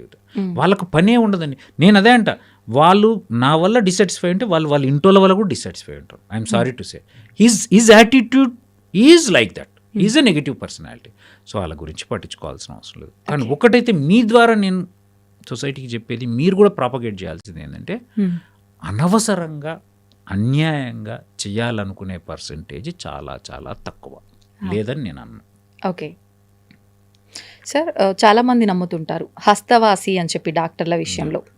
అంటే ఇది ఆ డాక్టర్ ఎక్స్పీరియన్స్ని పైన డిపెండ్ అయి ఉంటుందా, లేదంటే డాక్టర్కి పేషెంట్కి ఉన్న బాండ్, ఆ రిలేషన్, ట్రస్ట్ని బట్టి ఉంటుందా? ఎలా తీసుకోవచ్చు అంటారు దీన్ని? Excellent question. హస్తవాసి అనేది మనము చిన్నప్పుడు ఊర్లలో విన్న మాట. అవును. హస్తవాసి అంటే ఏం లేదండి, ఆ మనిషి టాలెంట్, డయాగ్నోస్ చేసే టాలెంట్, ట్రీట్మెంట్ ఇచ్చే టాలెంట్, సర్జరీ చేసే టాలెంట్, అవుట్కమ్ ఇచ్చే టాలెంట్ని పేషెంట్ నమ్మకం రెండూ కలిసి, అంటే పేషెంట్ నమ్మి పోయినప్పుడు ఆయనకు నిజంగా తెలివి ఉండి సర్జరీ చేసే స్కిల్ ఉంటే చేసి బయట పెడితే అట్లా 10 మందిలో 9 మందికి బాగా అయితే మంచి హస్తవాసి అంటారు. సింపుల్. ఓకే. దానికి ఎక్స్పీరియన్స్ అనే పదాన్ని ఈ కాలంలో ఎక్స్పీరియన్స్ మ్యాటర్స్, బట్ అట్లా అని యంగ్స్టర్స్లో తెలివి లేదనేది నేనైతే ఒప్పుకోను. ఎందుకంటే చాలామంది చిన్న డాక్టర్లు ఫస్ట్ నుంచి ఎక్సెల్ అయిన వాళ్ళు ఎందరో మంది ఉన్నారు. కొంతమంది 40 ఏళ్ళకి పేరు తెచ్చుకున్న వాళ్ళు, కొంతమంది 50 ఏళ్ళకి తెచ్చుకున్న వాళ్ళు, కొంతమంది ప్రాక్టీస్లోకి వచ్చిన 1-2 ఇయర్స్లో కూడా పేరు వచ్చిన వాళ్ళు. It's all your knowledge. Basically నాలెడ్జ్ను ప్రాక్టికల్గా ఎంతవరకు పేషెంట్ మీద అప్లై చేసి మంచి రిజల్ట్స్ తేయగలుగుతున్నావు, దాన్ని నీ యాటిట్యూడ్ బాగుంటే పేషెంట్ మంచి రిలేషన్లో ఉంచుకుంటాం. ఓకే. సో నేను అదే డాక్టర్ కూడా చెప్తాను, మంచి పేషెంట్ని నీ ఫ్యామిలీలాగా కన్సిడర్ చేయాలి, గౌరవించాలి, ప్రేమించాలి, అంటే నమ్మకం కలిగించాలి. ఎందుకంటే ఆయనకు ఫస్ట్ నమ్మకం కలగాలి. అరే వీడు సర్జరీ చేస్తారు, ఇప్పుడు మా అయితే అన్ని సర్జికల్ ఫీల్డ్ కదా, అండ్ నా ప్రాణాన్ని ఆయన చేతిలో పెడుతున్నా. నమ్మకం కలగాలంటే కావాల్సిన ఎక్స్ప్లెనేషన్ ఇవ్వాలి, కావాల్సినంత చెప్పాలి, కావాల్సినంత కాన్ఫిడెన్స్లోకి తీసుకోవాలి. ఇప్పుడు ఒకప్పటి కాలంలో సర్జరీలు అనగానే ఖచ్చితంగా కోత, కానీ ఇప్పుడు అంత రిస్క్తో కూడుకున్నాయి కావు, చాలా అప్డేటెడ్ వర్షన్స్ వచ్చేసాయి ఆపరేషన్స్. కానీ ఎటువంటిదైనా ఎంత సింపుల్గా టెక్నాలజీ పెరిగిపోయినా కూడా సర్జరీ అనగానే ఒక రకమైన భయం. ఖచ్చితంగా మొత్తం భారం అంతా నీ మీదే అని చెప్పి డాక్టర్ని దేవుడిగా నమ్మి నమస్కరించే వాళ్ళు ఉన్నారు, దేవుడి పైన కూడా అంతే భారం వేసే వాళ్ళు ఉన్నారు. మరి ఇప్పుడు ఇది పెద్ద టాస్కే అనుకోవాలి డాక్టర్ కూడా. మీరు కూడా దేవుణ్ణి దండం పెట్టుకోవడము, ఏదైనా చేయడం లాంటివి ఉంటాయా సార్? సో నేను నా ఒక్కడి విషయమే చెప్తాను. నేను కేసు కోతున్నప్పుడు దండకం పెట్టుకోవడం అట్లాంటివి ఎప్పుడు చేయనండి. ఇట్ డజంట్ మీన్ నేను దేవుడు లేడు అని నమ్మను. నేను నమ్మే ఏకైక సిద్ధాంతం ఏంటంటే, ఈ ప్రపంచంలో ఏదో ఒక శక్తి ఉంది, ఆ శక్తి ప్రపంచాన్ని నడుపుతుంది. దాని పేరు మీరు దేవుడు అంటారా ఇంకోటి అంటారా నాకు తెలియదు. సో పొద్దున స్నానం చేసిన తర్వాత పోయి ఒక 3 భగవద్గీత శ్లోకాలు చదువుకొని బయటకు వస్తాను. ఇంకా ఆ తర్వాత నేను ఇంకా ఆయన మీద భారం మరి పొద్దునే వేస్తానేమో నాకు తెలియదు, ప్రతిక్షణం అయితే వేయను. నేను అన్నిటినీ, అంటే సైన్స్ నమ్ముతా, నా డెడికేషన్ నమ్ముతా, నా హార్డ్ వర్క్ నమ్ముతా, టీం వర్క్ నమ్ముతా. మనం అన్నిటితో పాటు ఖచ్చితంగా ఆయన దేవుడి దయ ఉండాలి. అది మనం రోజు పొద్దున నువ్వు ఉన్నావు నాయనా, నేనంట నువ్వు నాకు ఈ జీవితాన్ని ఇచ్చినందుకు కృతజ్ఞుడిని అని చెప్తాను అంతే. ఇది నేను నమ్మేది. ఇక ప్రతొక్కరు పోయి దేవుడు ప్రతి సర్జరీ ముందు పూజ చేస్తారా అంటే ఐ డోంట్ థింక్ సో. చాలామంది డాక్టర్లు, 85% ఆఫ్ ద డాక్టర్స్ నాలాగే ఉంటారు. They believe in some super power, అంతే తప్ప పర్టికులర్ ఈ గాడ్ అంటే ఇష్టం, ఆ గాడ్ అంటే ఇష్టం, పోయి రిచువల్స్ చేయడము అట్లా యూజువల్గా ఉండారు. ఎందుకంటే మేము ఎందుకు ఆ సూపర్ పవర్ నమ్ముతామంటే ఎన్నోసార్లు మేము ఎంతో కష్టపడి చేసిన, ఎన్నోసార్లు కొన్నిసార్లు కష్టపడి చేసిన రిజల్ట్ అంత బాగుండకపోవచ్చు, కొన్నిసార్లు ఇది బాగా కాదు అనుకున్న మంచిగానే ఉంటాయి. అంటే మేము అండ్ ఇంకోటి ఈ మానవ శరీరాన్ని మేము అబ్జర్వ్ చేస్తుంటాము, దాంట్లో జరిగేదంతా చూస్తే నిజంగా it's a great creation. So అందువల్ల మేము ఆ సూపర్ పవర్ను నమ్ముతాం. ఇంకా రోజు ఎందుకు ప్రతిక్షణం ఎందుకు టార్చర్ పెట్టము అని అంటే మాకు సైన్స్ కూడా తెలుసు కాబట్టి ప్రతిదీ దాంతోనే కాదు, మన ప్రయత్నం చేసిన తర్వాతనే ఆయన సపోర్ట్ ఉంటుందని నమ్ముతాం కాబట్టి మా ప్రయత్నం మీద మేము కాన్సన్ట్రేట్ చేస్తాం. అయితే సార్ ఇప్పుడు కొంత ఎక్స్పీరియన్స్ వచ్చింది అనగానే వాళ్ళు ఒక పర్టికులర్ హాస్పిటల్లో చేస్తున్నారు అనగానే సపరేట్గా క్లినిక్ పెట్టుకోవడం కానీ ఆ హాస్పిటల్ నుంచి ఇంకో హాస్పిటల్కి వెళ్ళడం కానీ ఇలా జరుగుతూ ఉంటాయి. కానీ మీరు చూస్తే కిమ్స్ సన్షైన్ హాస్పిటల్లో గత 9 సంవత్సరాలుగా అక్కడే ఉండి చేస్తున్నారు, సేవలు అందిస్తున్నారు. ఎందుకని అక్కడ నుంచి బయటకు ఎందుకు రాలే? ఆ హాస్పిటల్తో మీకు ఏమైనా అనుబంధం ఉందా, లేదంటే గురువారెడ్డి సార్తో ఏమైనా అనుబంధం ఉందా, లేకపోతే ఓసి ఇద్దరు రెడ్డిస్ అనగానే ప్రతి ఒక్కరిలో వచ్చే ఆలోచన రిలేటివ్స్ ఏమో అని చెప్పి అలాంటిది ఏమైనా ఉందా? ఫస్ట్ పాయింట్, గురువారెడ్డి గారు నాకు చుట్టం కాదు. ఫస్ట్ పాయింట్, చాలా మంది అంటారు గురువారెడ్డికి నేను కొడుకులాగా అని చాలా మంది అంటుంటారు. బట్ గురువారెడ్డి నాకు నిజాయితీ చెప్పాలంటే ఒక సంవత్సరంలో ఒక 2 నిమిషాలు కూడా నాతో ఆయన కలిసి మాట్లాడేది ఉండదు. అంటే అంత అంటే but we have a very good relation. I have lot of respect. I consider him as like my godfather and all. But అంటే నేనన్న మీరన్న చుట్టము అనేదానికి చెప్పొస్తున్నా. డెఫినెట్గా ఎందుకున్నా అనేది చాలా మంది అడుగుతారు. మీరే కాదు, బయట కూడా వేరే హాస్పిటల్కి రమ్మని హాస్పిటల్లో అడగడం కావచ్చు, లేకపోతే వేరే హాస్పిటలే స్టార్ట్ చేయమని అడిగేవాళ్ళు. బట్ నాకేంటంటే ఒక డాక్టర్గా నేను వచ్చిన నా బ్యాక్గ్రౌండ్కి నాకు 2 కావాలి. నాకు ఫ్రీడమ్ కావాలి, మీరు అన్నారే ఆ దోపిడీలో నేను పాటు కాకుండా ఉండాలి. సెకండ్ ఏంటి అని అంటే ఎంతో కొంత గౌరవం కావాలి. అది నాకు సన్షైన్లో ఉంది. ఇప్పుడైనా కిమ్స్ సన్షైన్ అయింది. ఒకప్పుడు సన్షైన్ లాగా ఉన్నప్పుడు కూడా అది ఆర్థోపెడిక్ హాస్పిటల్ అయినా నేను జిఐ సర్జరీ డిపార్ట్మెంట్ను ఒక్కడిగా స్టార్ట్ చేసి ఇప్పుడు 11 మందితో ఒక పెద్ద డిపార్ట్మెంట్ బిల్డ్ చేసి అపెండిక్స్ నుంచి లివర్ ట్రాన్స్ప్లాంట్లు చేసే స్థాయికి, ట్రైనింగ్ ఇచ్చే స్థాయికి, పబ్లికేషన్లు చేసే స్థాయికి తీసుకెళ్ళాను. సో దానికి నాకు ఉన్న కంఫర్ట్, నాకు వాళ్ళు స్పెషల్గా నాకు మార్కెటింగ్ చేసో లేకపోతే నన్ను ఎత్తుకోనో ఏదో చేసిర్రా నేను అక్కడ ఉండలేదు. నేను ఏం చేసి నేను ఎదుగుతూ నేను కష్టపడుతూ ముందుకు పోతే నన్ను ఎవరు ఆపలేదు. సో ఆ కంఫర్ట్ కోసం అండ్ ఖచ్చితంగా ఆ గౌరవం ఉంది. సో అందుకే కష్టాల్లో ఉన్నప్పుడు కూడా, అంటే హాస్పిటల్ ఇబ్బందుల్లో ఉన్నప్పుడు కూడా, ఎట్లాంటి పరిస్థితులైనా నేను హాస్పిటల్తోనే ఉన్నాను. ఏ రోజు హాస్పిటల్కి ఇబ్బంది కలిగనియలే. నాకు డెఫినెట్గా హాస్పిటల్ స్పెషల్ ప్రివిలేజెస్ ఇవ్వకపోయినా కష్టపెట్టలేదు. సో కాబట్టి నేను I have lot of respect towards Guruva Reddy గారు. ఎందుకంటే నా ఒక్కడితో నాకు నేనంటే స్పెషల్గా అటాచ్మెంట్ ఏమి ఉండకపోయినా ఒక మంచి గౌరవం, అరే వీడు కష్టపడి పైకి వచ్చిండు అని ఒక ఫీలింగ్ తనకు ఎప్పుడు ఉంటుందని నేనైతే అనుకుంటా. బట్ స్పెషల్ ప్రివిలేజ్ అని అట్లా ఆయన అందరితో బాగుంటారు, అందరినీ మంచి ప్రేమగా చూస్తాడు, అందరినీ ఇష్టపడతారు, అందరినీ కష్టపడే వాళ్ళను, కష్టపడి పనిచేసే వాళ్ళని ఎవరినైనా ఇష్టపడతారు. నాకు బేసిక్గా అక్కడ ఉన్న పాజిటివ్ వైబ్ అంటే ఇష్టం. నాలాగే సార్ కూడా పాజిటివిజం అంటే నమ్ముతాడు, మనిషి ప్రేమకి ఎక్కువ విలువిస్తాడు, హ్యుమానిటీకి ఎక్కువ విలువిస్తాడు. అండ్ సో అది నాకు ఫస్ట్ డే నుంచి వెళ్ళి నాకు బాగా నచ్చి, నేను ఎందుకో నాకు తెలియదు, నేను సూపర్ స్పెషల్ చదువుతున్నప్పుడు ఎందుకో నేను సన్షైన్లో కన్సల్టెంట్ అవుతా అని నాకు ఎందుకో ఊహకు వచ్చేది, ఎందుకో తెలియదు. I'm not boasting. అది మరి ఎందుకు మెటీరియలైజ్ అయిందే అంతే తప్ప నాకు ఆయన చుట్టమని కదా. ఇంకా లాస్ట్ మాట అన్నారు, చాలా కాంట్రవర్షియల్ రెడ్డి, అట్లేమి ఉండదండి. మా స్థాయికి అసలు మేము అసలు అది గుర్తుకు కూడా ఉండదు, ఎప్పుడు అట్లా ఉండదు. అన్ని రకాల మనుషులు ఉంటారు, అందరూ ఉంటారు. మాకు గురువారెడ్డి సార్ అంటే చాలా గౌరవము, ప్రేమ, అభిమానం ఉంటుంది. ఆయనకు మేమంటే జస్ట్ ఒక కష్టపడి పనిచేసి పైకి వచ్చిన అబ్బాయిలాగా చూస్తారు. ఇంత రిలేషన్. మేము మమ్మల్ని ఇష్టపడి ఆయన ప్రేమించాలనుకుంటాం, బట్ ఆబ్వియస్లీ ఆయన ప్రపంచం పెద్దది కాబట్టి మనం చాలా చిన్న ఆయనకి, అంతే. ఓకే సార్, మామూలుగా మనకు కొంచెం స్ట్రెస్ ఉంటేనే పక్క మనిషితో మాట్లాడే విధానం ఆటోమేటిక్గా దురుసుగా ఉంటుంది. పీస్ఫుల్ మైండ్ లేకపోతే మాటలే సరిగ్గా మాట్లాడలే. అట్లాంటిది మీరు ఇంత బిజీ షెడ్యూల్లో ఉండి ఎన్నో రకాల బాధ్యతలు మీ పైన ఉండి కూడా పుస్తకాలు రాయటం, కవితలు రాయటం అనేది నిజంగా చాలా తక్కువ మంది చేస్తారు డాక్టర్ ప్రొఫెషన్లో ఉన్నవాళ్ళు. కానీ మీరు కవితలు రాస్తుంటారని చెప్పి విన్నాను. ఒక బుక్ రాశారు, అందులో ముందు మాటగా గురువారెడ్డి గారి మాటలు. ఎలా అనిపించింది సార్ మీకు? రాయాలని ఎందుకు అనిపించింది? లేదు, యాక్చువల్గా నేను కవితలు రాసి కవిత్వం రాసి అంత కవినని నేనైతే అనుకున్నాను. అందుకే దానికి ముందే టైటిల్ పెట్టాను, ఎవరు తప్పులించకుండా కవి రాయని కవితలు. సో బేసిక్గా తెలుగు మీడియం నుంచి వచ్చాను, తెలుగు మాత్రమే వచ్చు, ఇంగ్లీష్ అంతంత మాత్రం వచ్చు. అండ్ నాకు నిజంగా తెలుగు లిటరేచర్ అంటే చాలా ఇష్టం. ఇప్పటికీ బుక్స్ చదువుతూనే ఉంటాను. Okay, regular. మీరు నా ఓపీకి వస్తే ఓపీ ముందర ఒక లైబ్రరీ ఉంటుంది, నా ఇంట్లో కూడా లైబ్రరీ ఉంటుంది. వీలైన కాడికి టైం దొరికినప్పుడల్లా ఎంతో కొంత. రీసెంట్గా నల్ల పిల్లన గ్రోవి అనే బుక్ను కంప్లీట్ చేశాను బై గూన్ల వెంకటనారాయణ అని ఒక యంగ్ రైటరు, ఆయన బుక్ కంప్లీట్ చేశాను. సో అట్లా నాకు బుక్స్ చదవడం ఇష్టం. ఆ తెలుగు చదువుతున్నప్పుడు ఆ ఫ్లేవర్ని నేను ఎంజాయ్ చేస్తాను. ఆ పదాలని అంటే దాన్ని ఏమంటే ఆ పదప్రయోగం, డిక్షన్ అంటారు, దాన్ని నేను ఎంజాయ్ చేస్తుంటాను. సో దాంతో కొంచెం తెలుగులో ఉన్న కొద్దిగా పట్టు అన్ను కొంచెం వచ్చు, ఎక్కువ రాదు. సో దాంతో నాకు తోచినట్టుగా పేపర్ మీద పెట్టడం అలవాటు. అట్లా కొన్ని రాసిన తర్వాత ఫస్ట్ నేను ఎంబీబీఎస్లో ఉన్నప్పుడు అడపా రాసేవాడిని. రాసినప్పుడు నా ఫ్రెండ్ మహేంద్ర అని ఉంటాడు, వాడు ఒక బుక్లో రాసి పెట్టాడు. పెళ్ళైన తర్వాత నా వైఫ్ నమిత రాసి పెట్టింది.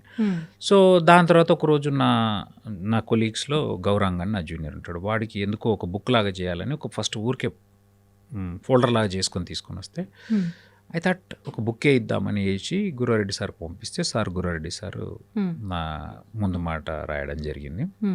సో కానీ నాకు నిజంగా దానికి అంత విలువ ఉందనేది ఇప్పుడు కొన్ని వేల రీప్రింట్లు చేసినాం, ఇప్పటికీ ఒక 5,000 పైన బుక్కులు ప్రింట్ చేసినాము. అవి చేపించిన 6 నెలల కల్లా అయిపోతాయి. చాలామందికి అవి ఇష్టమవుతున్నాయి. నేనైతే అందులో సాహిత్యం ఉండో పెద్ద కవిత్వం ఉండో అది జరుగుతుందని నేను అనుకోవట్లేదు. జస్ట్ నాకేదనిపిస్తే అది ఊరికే మాటలు రాసిన అది జెన్యూన్గా వచ్చి నేను చదువుతా అర్థమవుతుంది. ఇది జెన్యూన్ ఆయన హార్ట్ నుంచి వచ్చిన పదాలని అర్థం, అందుకే అందరికీ నచ్చుతున్నాయి. అలా పెద్ద సాహిత్యము పెద్ద కవిత్వము ఉంటే నేనేదో గొప్ప కవిని అని అయితే నేనైతే అనుకోను. బట్ అది నిజంగా చాలామందికి టచ్ అవుతుంది.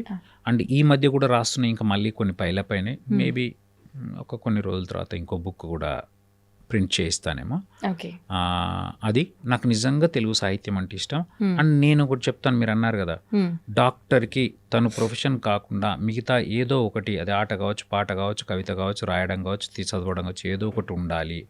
ఉంటేనే వాళ్ళ మైండ్ స్టేబుల్గా ఉంటుంది, బ్యాలెన్స్డ్గా ఉంటుంది, వాళ్ళకు నెగిటివిజం నుంచి దూరంగా ఉంటారు. లేకపోతే అదే మూస పద్ధతిలో అదే ప్రొఫెషన్లో కొట్టుకొని అదే కాంపిటేటివ్లో అదే ర్యాట్ రేస్లో కొట్టుకొచ్చేస్తారు. సో అది one of the important thing. అది కూడా నాకు నన్ను గురువారెడ్డి గారిని కనెక్ట్ చేశారు. తనకు సాహిత్యం అన్నా లిటరేచర్ అన్నా చాలా ఇష్టం. సో ఆయన ఈ వయసులో తెలుగుకు నేర్చుకుంటున్నాడు క్లాసెస్లో పెట్టుకొని. సో అంటే నేను అనేది దట్ కనెక్ట్స్, అంటే beyond your thing, balancing everything. అది నాకు ఇష్టం తెలుగు. Okay, super sir. నిజంగా మీతో మాట్లాడినంతసేపు మాకు కావాల్సిన కొంత ఇన్ఫర్మేషన్ ఇస్తూ లైఫ్కి సంబంధించిన విషయాలు కూడా ఎలా ఉంటే ఎలా వెళ్తాము, ఇలాంటి మంచి విషయాలు నిజంగా ప్రతి ఒక్కరికి ఒక మోటివేషన్ లాగా పనికొస్తాయి మీ మాటలన్నీ కూడా. మీరు ఎంత బిజీగా ఉన్నారో మాకు తెలుసు. మీరే అన్నారు స్టార్టింగ్లో 8 నెలల నుంచి అడుగుతుంటే ఇప్పుడు వచ్చాను ఫైనల్లీ అని చెప్పి. అంత విలువైన సమయాన్ని మా కోసం కేటాయించి ఇంత మంచి విషయాలు మాతో షేర్ చేసుకున్నందుకు థ్యాంక్ యూ సార్. నేనే మీకు థ్యాంక్ యూ చెప్పాలి. ఎందుకంటే చాలాసార్లు ఫస్ట్ ఆఫ్ ఆల్ సారీ, ఎందుకంటే చాలా కాలంగా అడుగుతున్నారు వాళ్ళు, almost more than 8 months 1 year నుంచి. నాకు టైం లేక రాలేకపోయినా, but I had a very good time.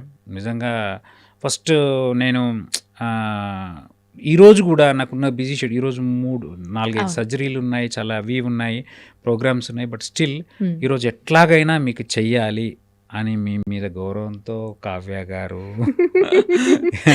పర్సిస్టెన్స్తో రావడం జరిగింది. Thank you so much. Thank you iDream, thank you Vijitha garu, thank you Tarun, thank you Kavya. Thank you sir. మాకు ఇంత టైం ఇచ్చానని చెప్పి మళ్ళీ ఇవ్వనని మాత్రం అనొద్దు సార్. మళ్ళీ మీ బిజీ షెడ్యూల్లోంచి అప్పుడప్పుడైనా మా కోసం కొంత సమయాన్ని కేటాయించాలి సార్. తప్పకుండా వస్తాను. Thank you sir. Thank you very much.